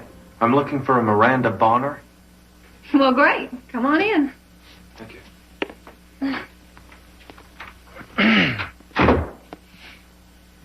Well, you can make yourself comfortable. Turn on stereo if you like. Well, wouldn't you like to know who I am? Hello? Don't you want to know who I am? Well, okay. Who are you? I'm Paul Drake. Well, good for you. Can I ask you a few questions? Honey, when Miranda gets here, she'll explain everything. Were you her roommate? No, I'm just borrowing her blender. She didn't tell me she had a date. Could you tell me your name, please? Candy. But I'm not a working girl anymore. But if you ever want your hair cut like Billy Idol, you come on down to see me. I work at the New Wave downtown.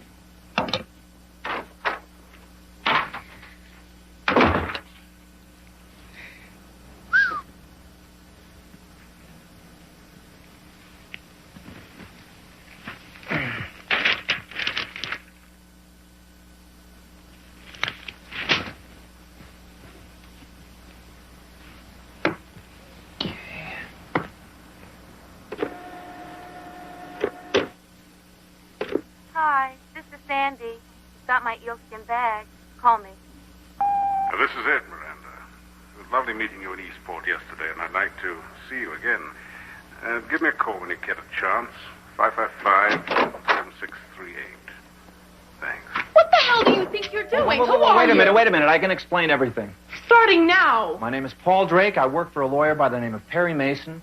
And right now I'm investigating the murder of Suzanne Domenico. What do you want from me? I'd just like the answers to a few questions, if you don't mind. How do I know you're who you say you are? Because I have on my person, right here, this. Now, the picture doesn't do me justice, but I am a licensed private investigator. Ah, so! Ah! Wait! Son of a... Hold on!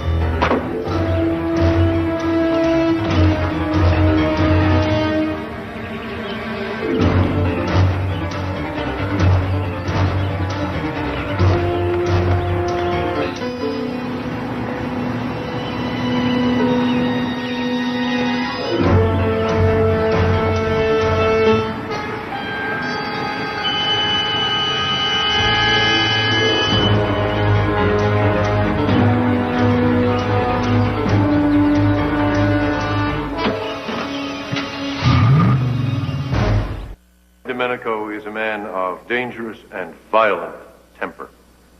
His last outburst resulted in the tragic death of his wife.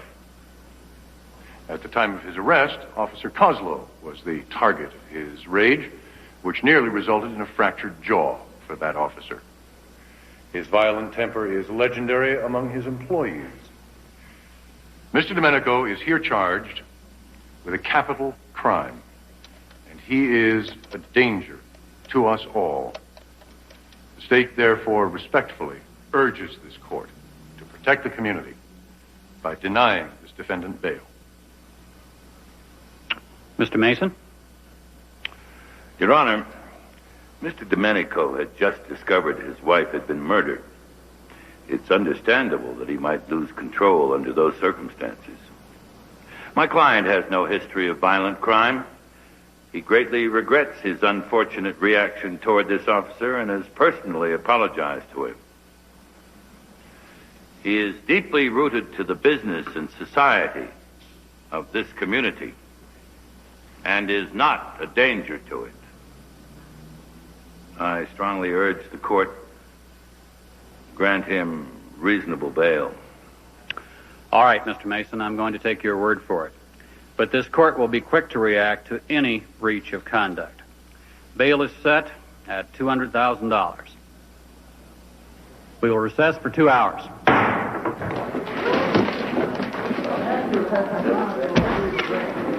Tony, let us take care of the bail.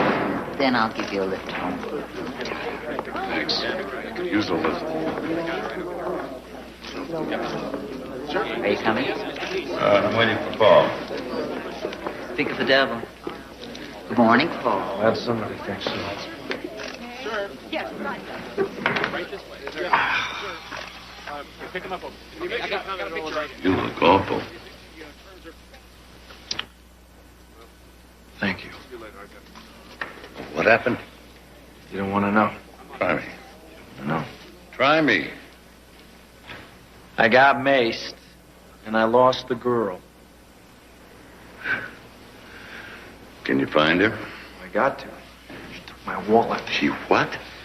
Read my lips. She took my wallet. You're right. I don't want to know. Spent half the night last night in the emergency room having my eyes washed out. 2 hours this morning going through my credit cards, canceling them. Before you lost your wallet, what did you find out? Well, Miranda Bonner is her full name. She is a high-class call girl, and indeed somebody did call her. A gentleman by the name of Ed left this phone number on her answering machine. Said that he met her in Eastport. I'll take care of this. You keep looking for your Miranda Bonner. Don't worry. Hi, Kathy. Edie. Hey, my wife's out of town.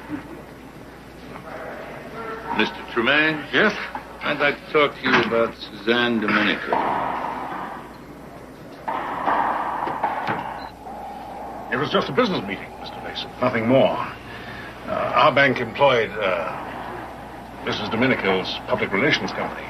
Sometimes that meant she provided pleasant surroundings for important business discussions. What was discussed that particular morning? Oh, it was very boring, really. Two of the other bank vice presidents and I were doing some long-term financial planning. Their names? Well, I suppose they'll have to come forward. I'm afraid they will. Leonard Weeks and Stephen Randall. The fourth man, who was he? I'm afraid you're mistaken. There was no fourth man. You're sure? I'm quite sure. Who arranged the meeting? All I know is that Mrs. Domenico gave me a call and asked me to come round to her house that morning. One of the other two must have arranged the meeting. What time did you get home the night Mrs. Domenico was murdered? I don't know. Sometime before 9. Of course, your wife can corroborate that. Well, she's out of town at the moment. Why? You can't substantiate your whereabouts at the time of the murder, can you? I don't have to, Mr. Mason. And I don't have to sit here and talk to you. You smoke cigars? No, I could never stand them. That's very interesting. I could never stand them either. Hi. Remember me? Well, just like it was yesterday. It was yesterday. That's what I thought. Boy, you could use some styling. Listen, Miranda didn't come back to the apartment last night. It's very important that I see her. Honey, I'm real busy right now. Please. Honey, Miranda has a lot of friends, if you know what I mean, but nobody should stay with unless... What? Well, there is one old business partner. I don't know, unless she's gone back to Harry. Well, that's Harry Long. Where does Harry Long live? I don't know. Look, why don't you try down the Borderline Club downtown? I think he owns a piece of it. Thanks.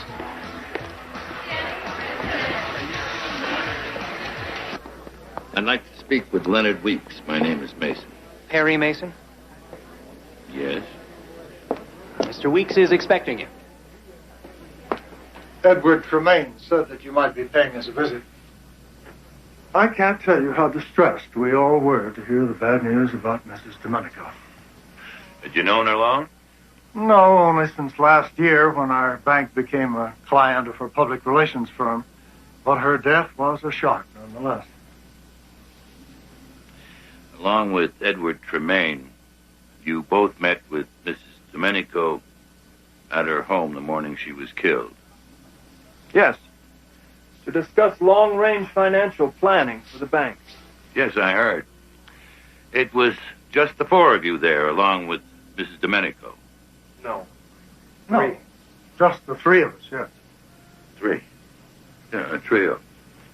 Everyone can remember a trio. Mr. Mason, please believe us. We want to cooperate with you any way we can. We are not anxious for the publicity about this case to continue. In other words, you'd like to see Tony Domenico convicted as soon as possible. If he's guilty, why not? I understand there's about to be a major change here at the bank. Your CEO is retiring shortly. Well, hasn't been officially announced yet, but yes. Why is this of interest to you? Who's going to replace him? Well, you're a senior vice president, aren't you, Mr. Weeks? Yes, but so is Mr. Ramos here. And Mr. Tremaine is vice president of our foreign operations. What are you getting at, Mason? I was just given these. They're beautiful Havanas. Have one. No, thank you. My doctor doesn't permit it. Good doctor.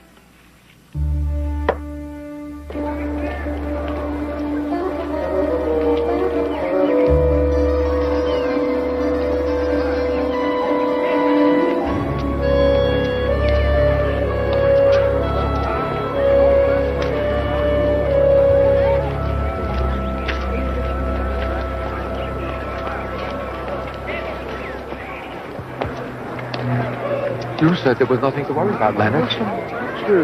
Suzanne? Suzanne's murder is an unfortunate turn of events. I will grant you that, but it's not going to stop us. We had nothing to do with it. The husband will fry, it'll be over. Except that his lawyer is Perry Mason and is going to ask a lot of questions. So what if he does? We can handle Mason. Your name will never be mentioned. And we go on with business, just as we planned. What about the other girl who was there? She saw me. She hasn't come forward yet. Chances are she won't. And if she does, we'll deal with it. We will get on with business as planned. Well, I don't know. I'll have to think about it. Richard. I said I'll have to think about it.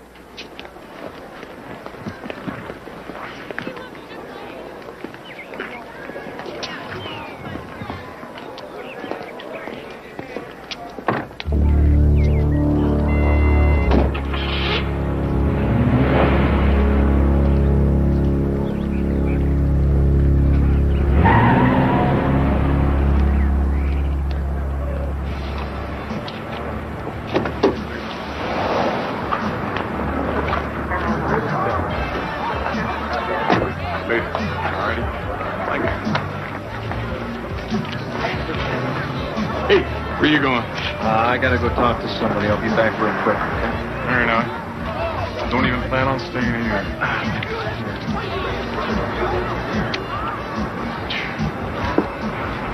It's not enough. I don't want to bore you with a long story, but my wallet got ripped off today on the way here. So can't you just think about that as a deposit, and I'll kind of take care of you later? And I'll come back.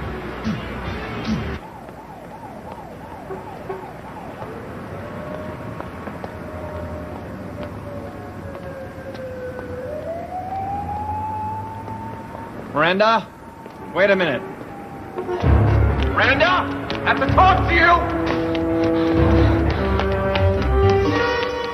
Look out!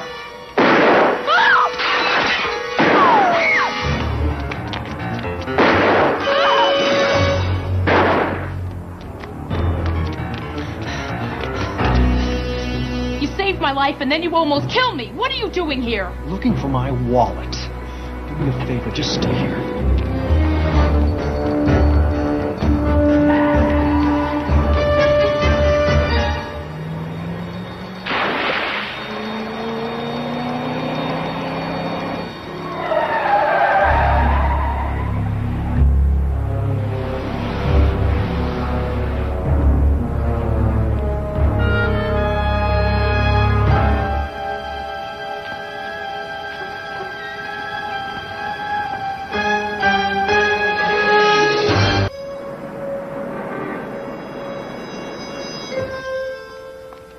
I still don't see what any of this has to do with me, Mr. Mason.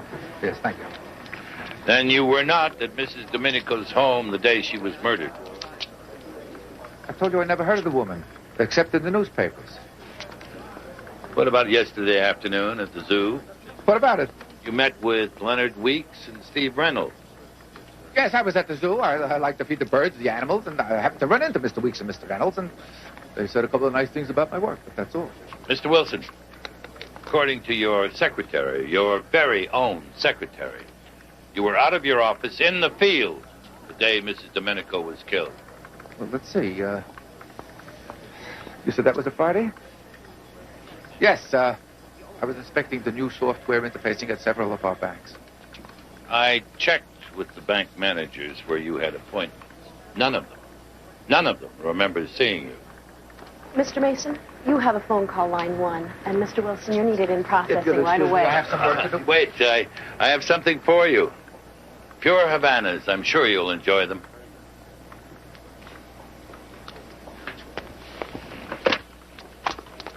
Hello. Oh, Perry? Hello. Mr. Richard Wilson just left me. I'm willing to bet he was the fourth man at that meeting. Who were the other three? Oh, hello, Tony. Leonard Weeks, Edward Tremaine, and Steve Reynolds.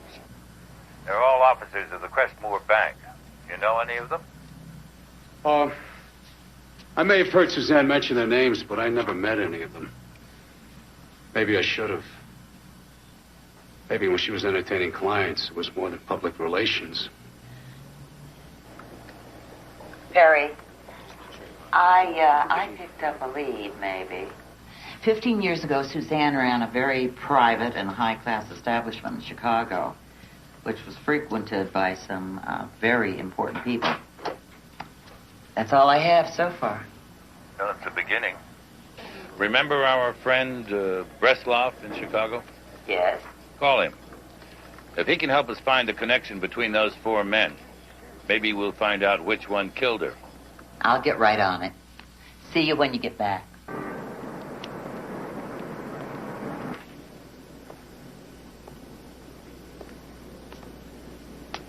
Thanks for the warning. You're going to have to wait outside till we open. Oh, sure. By the way, do you happen to know of a girl named Miranda Bonner? Who's Miranda Bonner? She's a girl I'm looking for. I don't know her. You know her? She used to work for a guy named Harry Long. I hadn't heard. You know Harry Long? Yeah. I understand he's part owner of this establishment. Is that right? I mean, I've never seen the guy myself. What does he look like? Well, he looks just like that. Harry Long. Harry Long. Wants to know. Paul Drake. So? I'm looking for a girl named Miranda Bonner. I believe she used to have a business arrangement with you. Never heard of her. Give a guy a break. I want to talk to the girl. You know, I'm getting real tired of looking at you.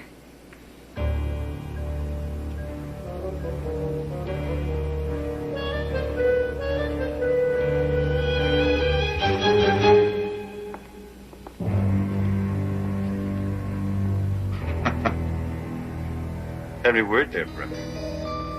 He almost got on his bad side.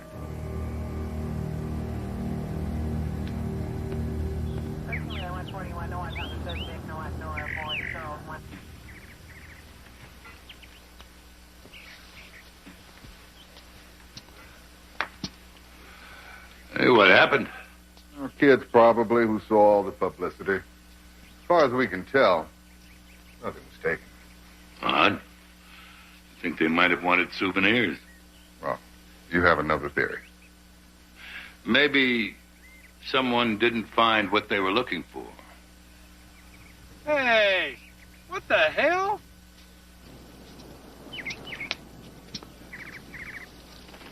Could you get somebody to turn these off, Sergeant?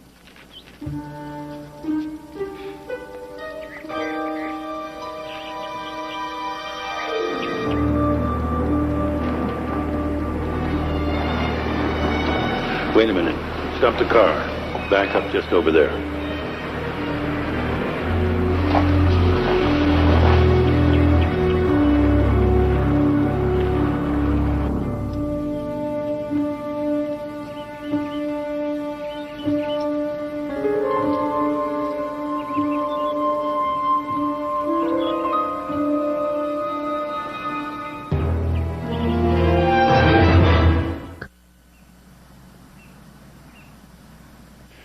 Your Honor, I am sure that the court recognizes that Mr. Mason has just been discharged from the hospital following rather serious knee surgery.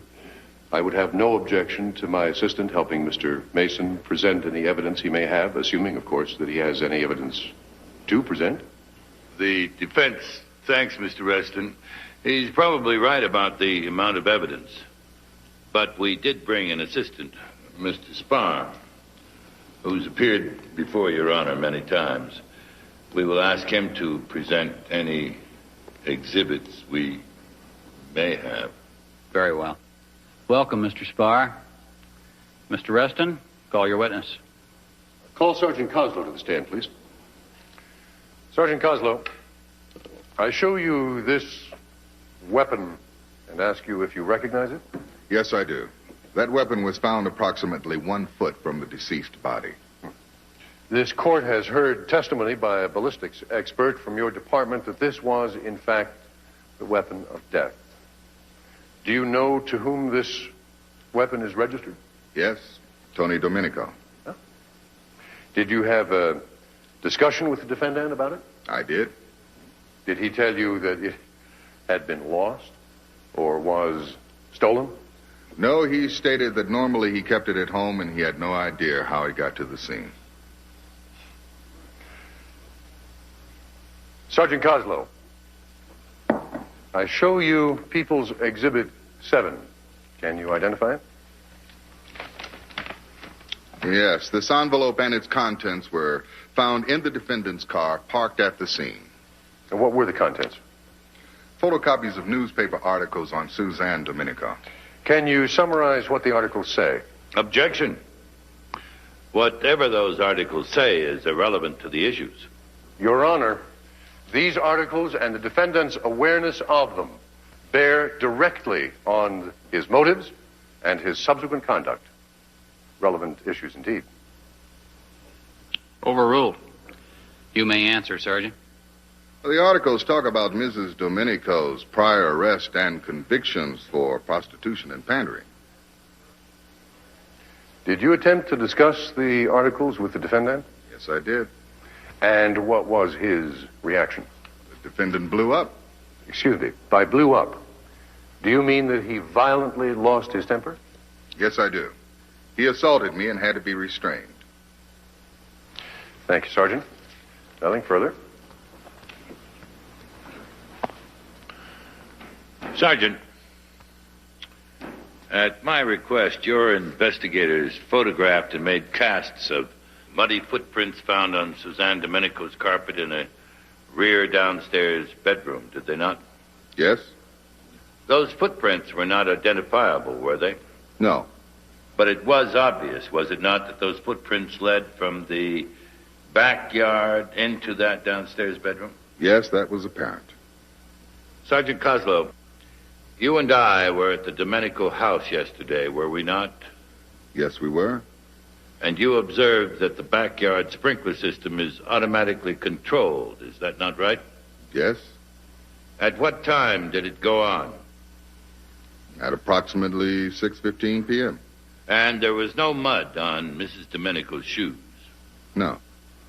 Then the likeliest possibility is that the mud was tracked in by a third, yet unknown person, sometime after 6:15 p.m. on the evening of the murder. It is possible, Mr. Mason.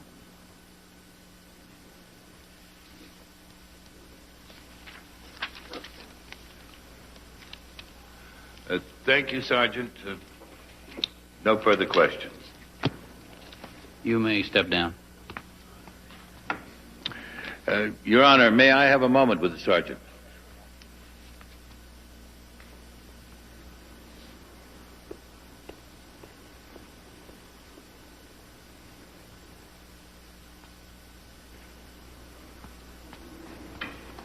Your Honor, I respectfully request a long lunch recess at this time so I may confer with my absent associates. Your Honor, I see no reason for a lengthy delay simply because Mr. Mason seems to have lost track of his associates. I don't either. Request denied. Court will reconvene at 1:30 p.m.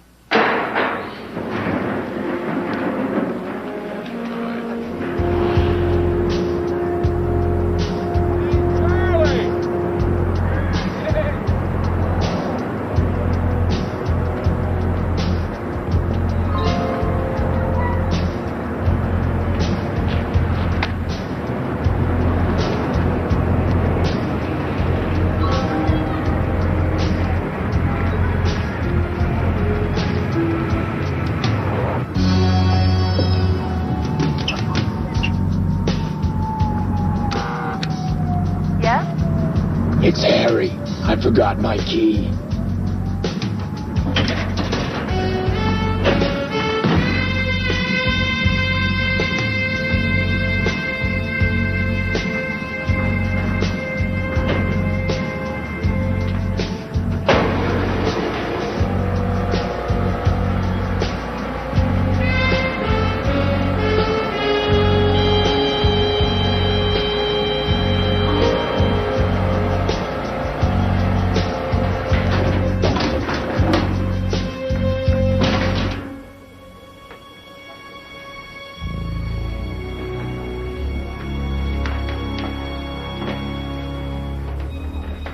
Miranda? I know you're here.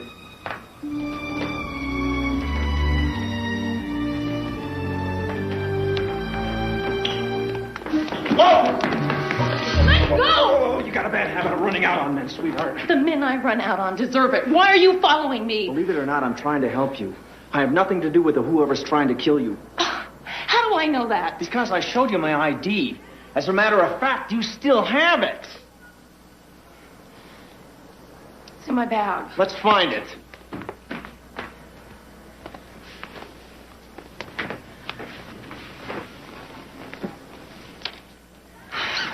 Then you let me go? Maybe. You answer a few questions.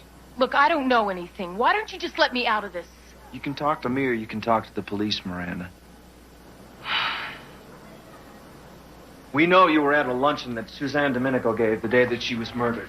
So? I want to know about the men who were there. So did I. Only Suzanne wouldn't tell me anything, not even their last names. You'd never seen any of those men before. Never saw them before or since. Well, I wouldn't be so sure about that. It's very likely that one of those men is trying to kill you. Right. Wait a minute, where are you going? I'm thirsty. You mind if I get a drink of water? Go ahead. Can you remember anything specific that might have been said the day of the luncheon? Suzanne kept me in the kitchen the whole time. What about the connection between her and the men? Your guess is as good as mine. Are we through? Well, not if you're smart. No. Well, what does that mean? Someone's trying to kill you, Miranda. Now, I'd say you could use a friend. You look like an angel. How can you not believe a guy who looks like an angel? Right. Come on, let's go. Come on. Oh, wait, I forgot my bag.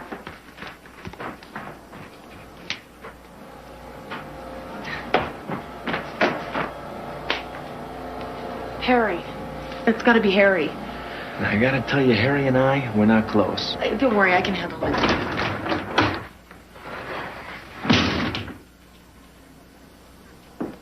Don't get upset, Harry. Here? You brought him in here, in my place? So, Harry, you got this all wrong. That's right. All wrong. You open your mouth once more, Hotshot. I let you walk out on me before. And now I take you back. No, Harry, I told you I don't work for you anymore. I just came here as a friend who needed help. That's right. The girl came as a friend and needed help. Now, we just want to leave peacefully, okay? Come on.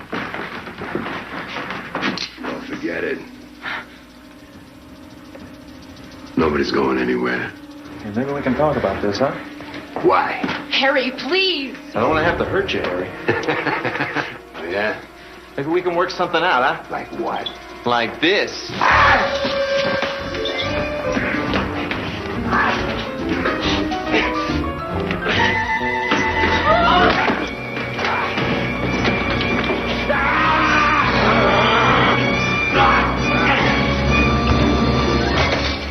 Where to?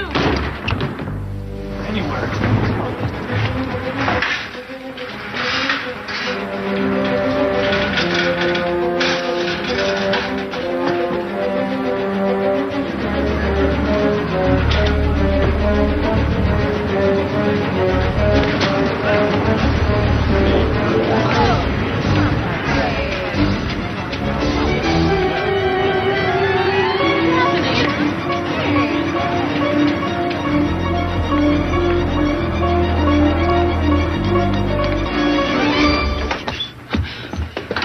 Two for lunch. We have a serious problem. Two for lunch.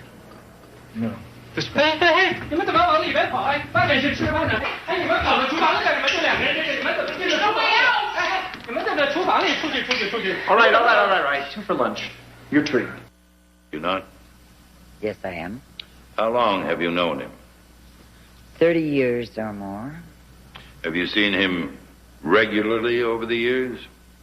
Yes, I have. Except for the last few years. Did you see Mr. Domenico on the day his wife was murdered? Yes, I did. Did he seem agitated or upset? Not at all.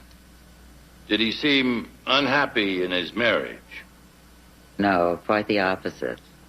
He was very happy, very animated. He showed me a picture of his wife and told me how much he loved her. Over the years, I'm sure you've formed an opinion of Mr. Domenico's character. He was warm, kind, very loving. Oh, he could be emotional at times, but deep down, he would never hurt anyone, especially his wife.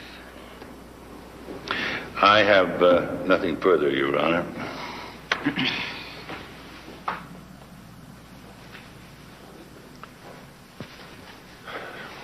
Miss Street,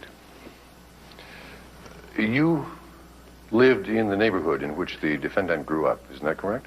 Yes, I did. And I take it, based on your obvious affection for the defendant, that your families were very close? They were.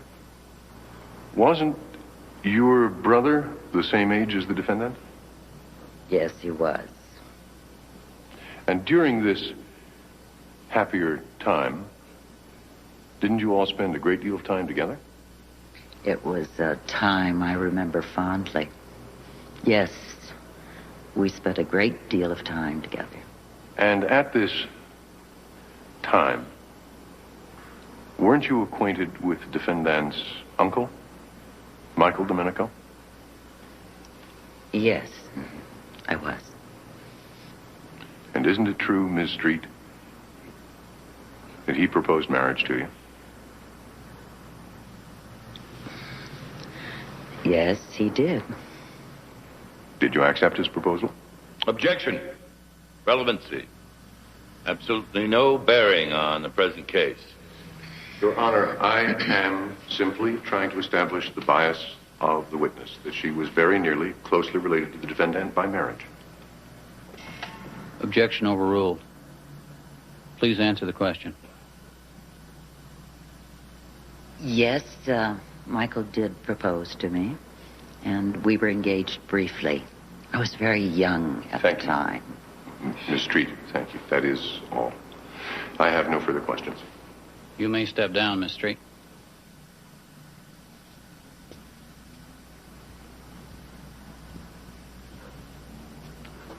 It was a very long time ago.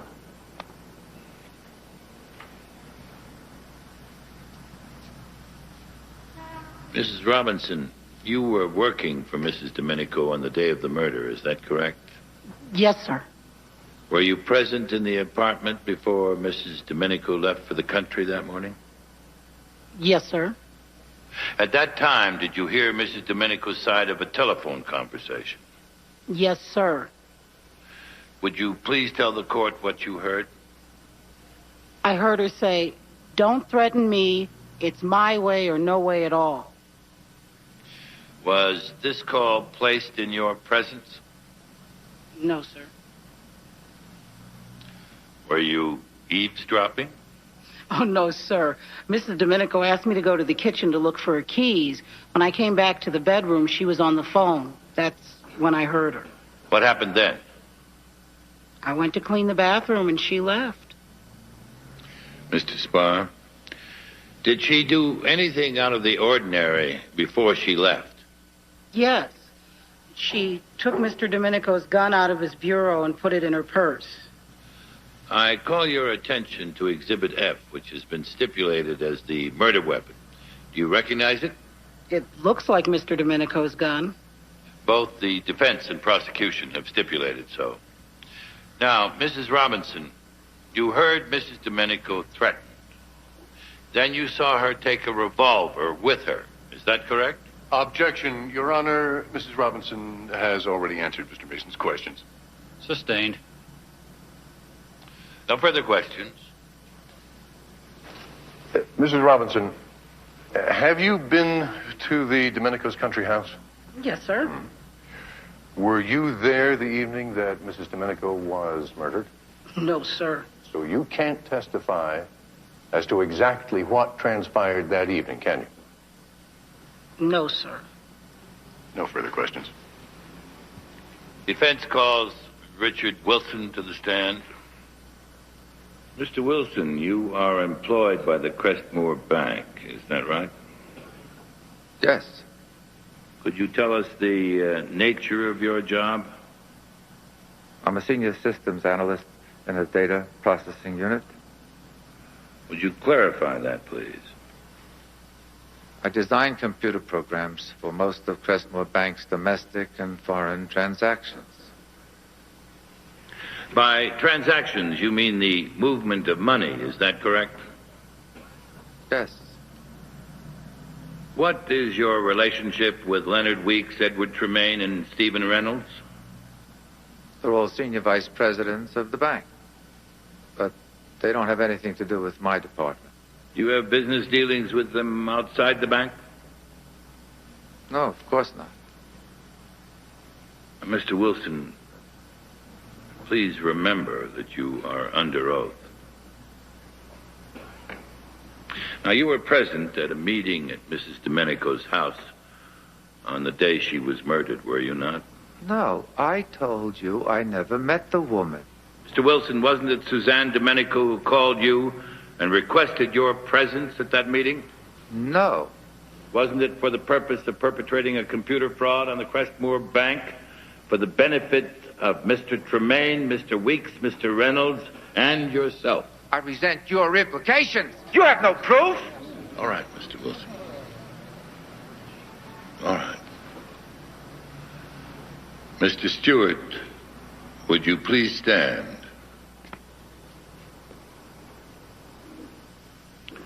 Mr. Stewart is an independent data processing consultant hired by me. With the permission and cooperation of Crestmore's board of directors, he conducted a security investigation of several rather unusual computer programs that you recently designed. You had no right.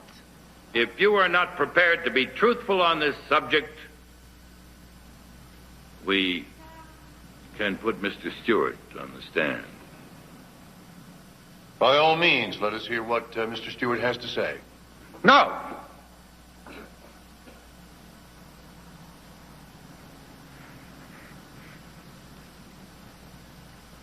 I was programming the bank's computer program to remove fractions of cents from all the bank's transactions. Thank you, Mr. Stewart.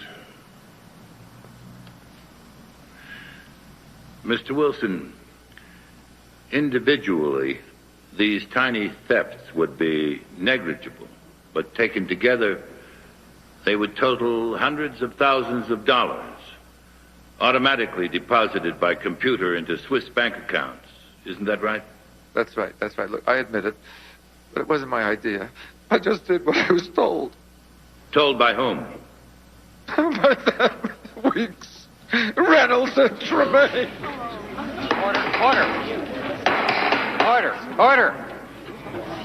I swear I didn't kill anyone. I swear. I had no reason to.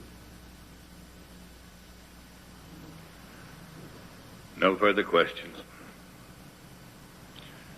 However, the court no doubt will pursue the matter of Mr. Wilson's perjury. Indeed it will, Mr. Mason. Step down, Mr. Wilson. Yo! Taxi! Taxi! What am I doing? I don't even have cab fare. Do you have cab fare? Lunch tapped me out. The rest of my money's in my bag. At Harry's. Fine. Guess we walk uptown, huh? Oh, come on, I got a better idea. Thank you. You'll never know how much this means to me. Use it to improve your lot in life, my son. Thank you.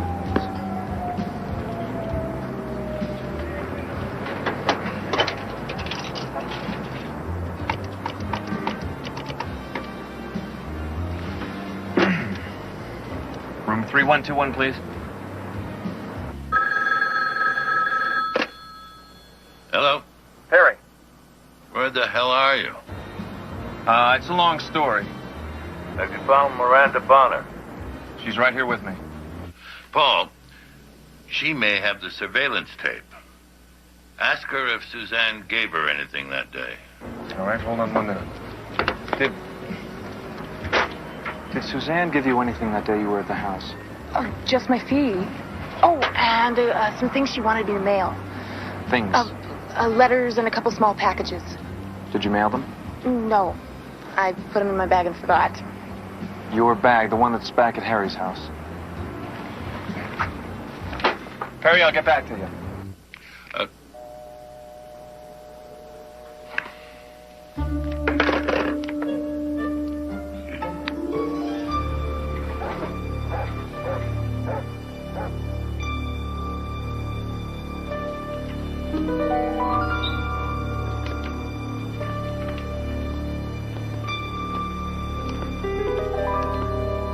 Still here.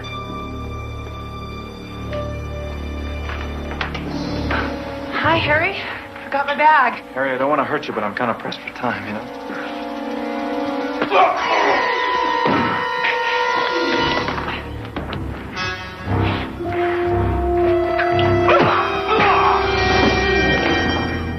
That's pretty good.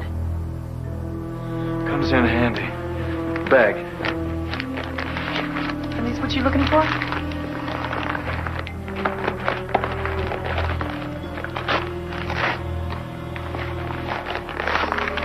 That's it.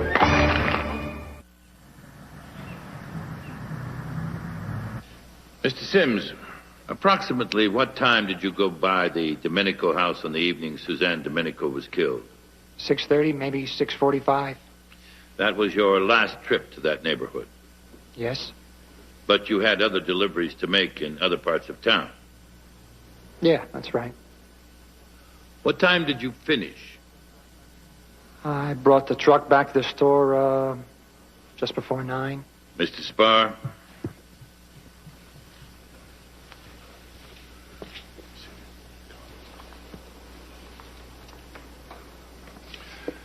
Isn't it true you went to the Domenico residence before you returned to the store, say around 8:30 p.m.? No.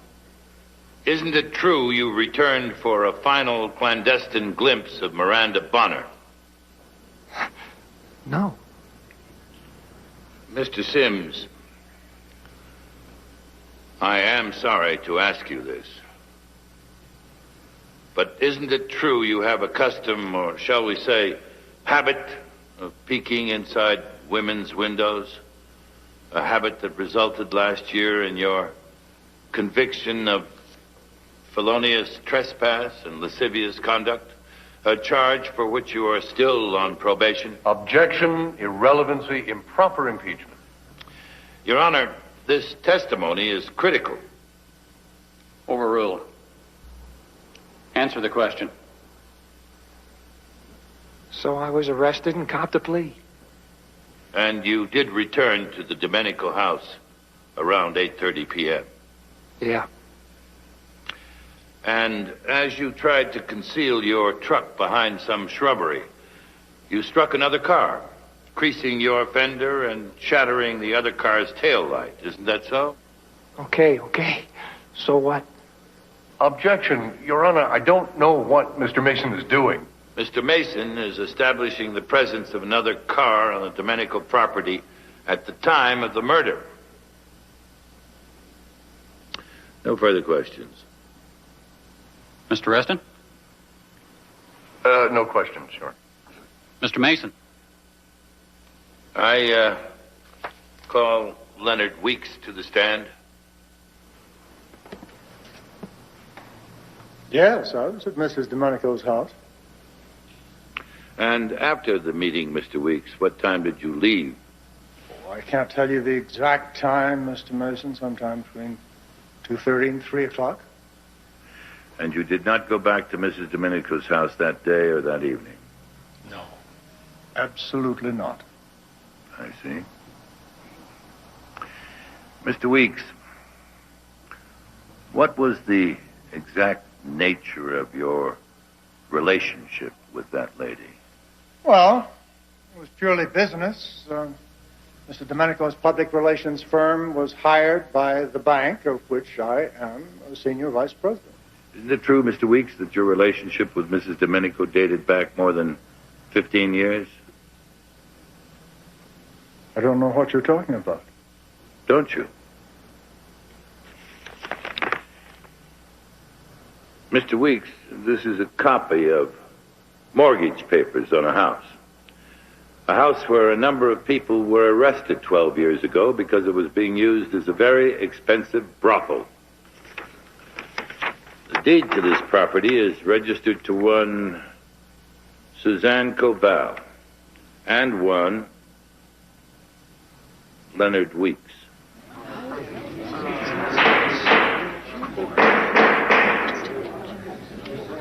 All right, Mr. Mason.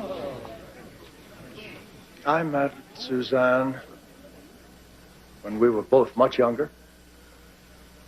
And she had done me some favors, so when she was unable to qualify for a mortgage, she put my name on the deed. At the time, I had no idea what she was using the property for. Mr. Weeks, isn't it true that as a result of your long-standing relationship with Mrs. Domenico, she agreed to make a tape of your entire business meeting the day she was killed? I know of no such tape. Isn't it true that at the last minute she changed her mind and refused to give you that tape? Oh, that's absurd. Isn't it true you were planning to use that tape in a scheme to promote yourself to the position of chief operating officer of your bank? No. Isn't it true you wanted recorded evidence of this conspiracy to defraud the bank in order to eliminate your competition? Oh, what better way to take Mr. Reynolds and Mr. Tremaine out of the running than to uncover evidence that they were involved in a criminal conspiracy?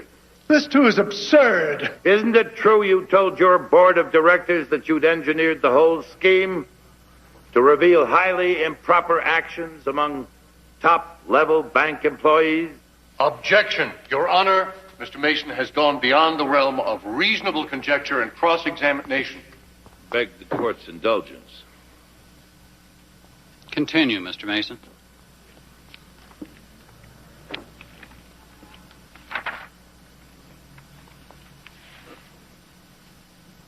Mr. Weeks, did you have a telephone conversation with Mrs. Domenico the day of the murder? No. With the court's permission, I would like to play this tape. It is a recording of a telephone conversation which might assist Mr. Weeks' memory. Go ahead.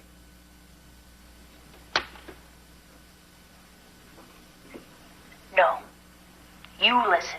There's going to be a little change in our agreement. The price has gone up. I know what kind of money is involved here. That's right, or there's no deal. Hey, I'm not going to argue with you. Take it or leave it. Hey, look, don't try to sweet-talk me. If you want to become president of your bank, we'll do it my way or no way. Do you understand?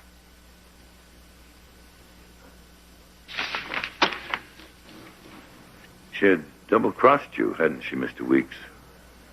And you couldn't afford to have Suzanne Domenico as an enemy, could you? So you had no choice, did you? You went back to Suzanne's house that night. You killed her. You have absolutely no proof of this.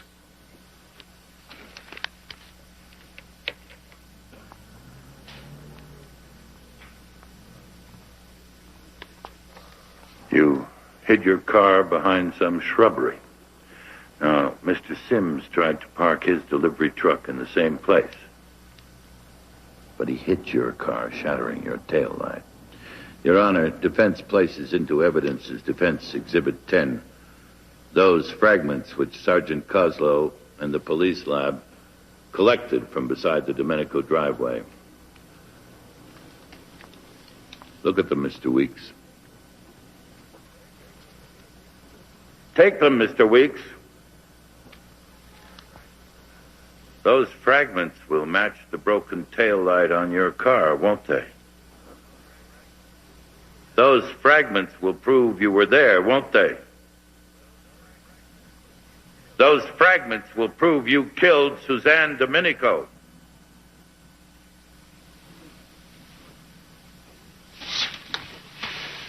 She had the tape. She knew too much. She knew everything. I realized that I just couldn't trust her anymore. She wasn't the Suzanne that I had known. And had to get rid of her. There's no other way. Your Honor, I move that all charges against Tony Domenico be dismissed. Prosecution joins in the motion, Your Honor. So ordered. Take Mr. Weeks into custody. This court is adjourned. Always have been, always will be. Thank you. This is the copy of the tape. You should listen to it. I've heard enough. No, I don't think so. You know, in the part of the tape you didn't listen to, Suzanne told Weeks she wanted that money to help you and your business become a success. She really loved you, Tony. I know. You take care. You know me. Good boy. Bye-bye. You are wonderful. I can't help myself. Paul, would you like to join us for dinner? Thank you, but I'm being taken out by a beautiful woman. So am I. If you'll excuse me.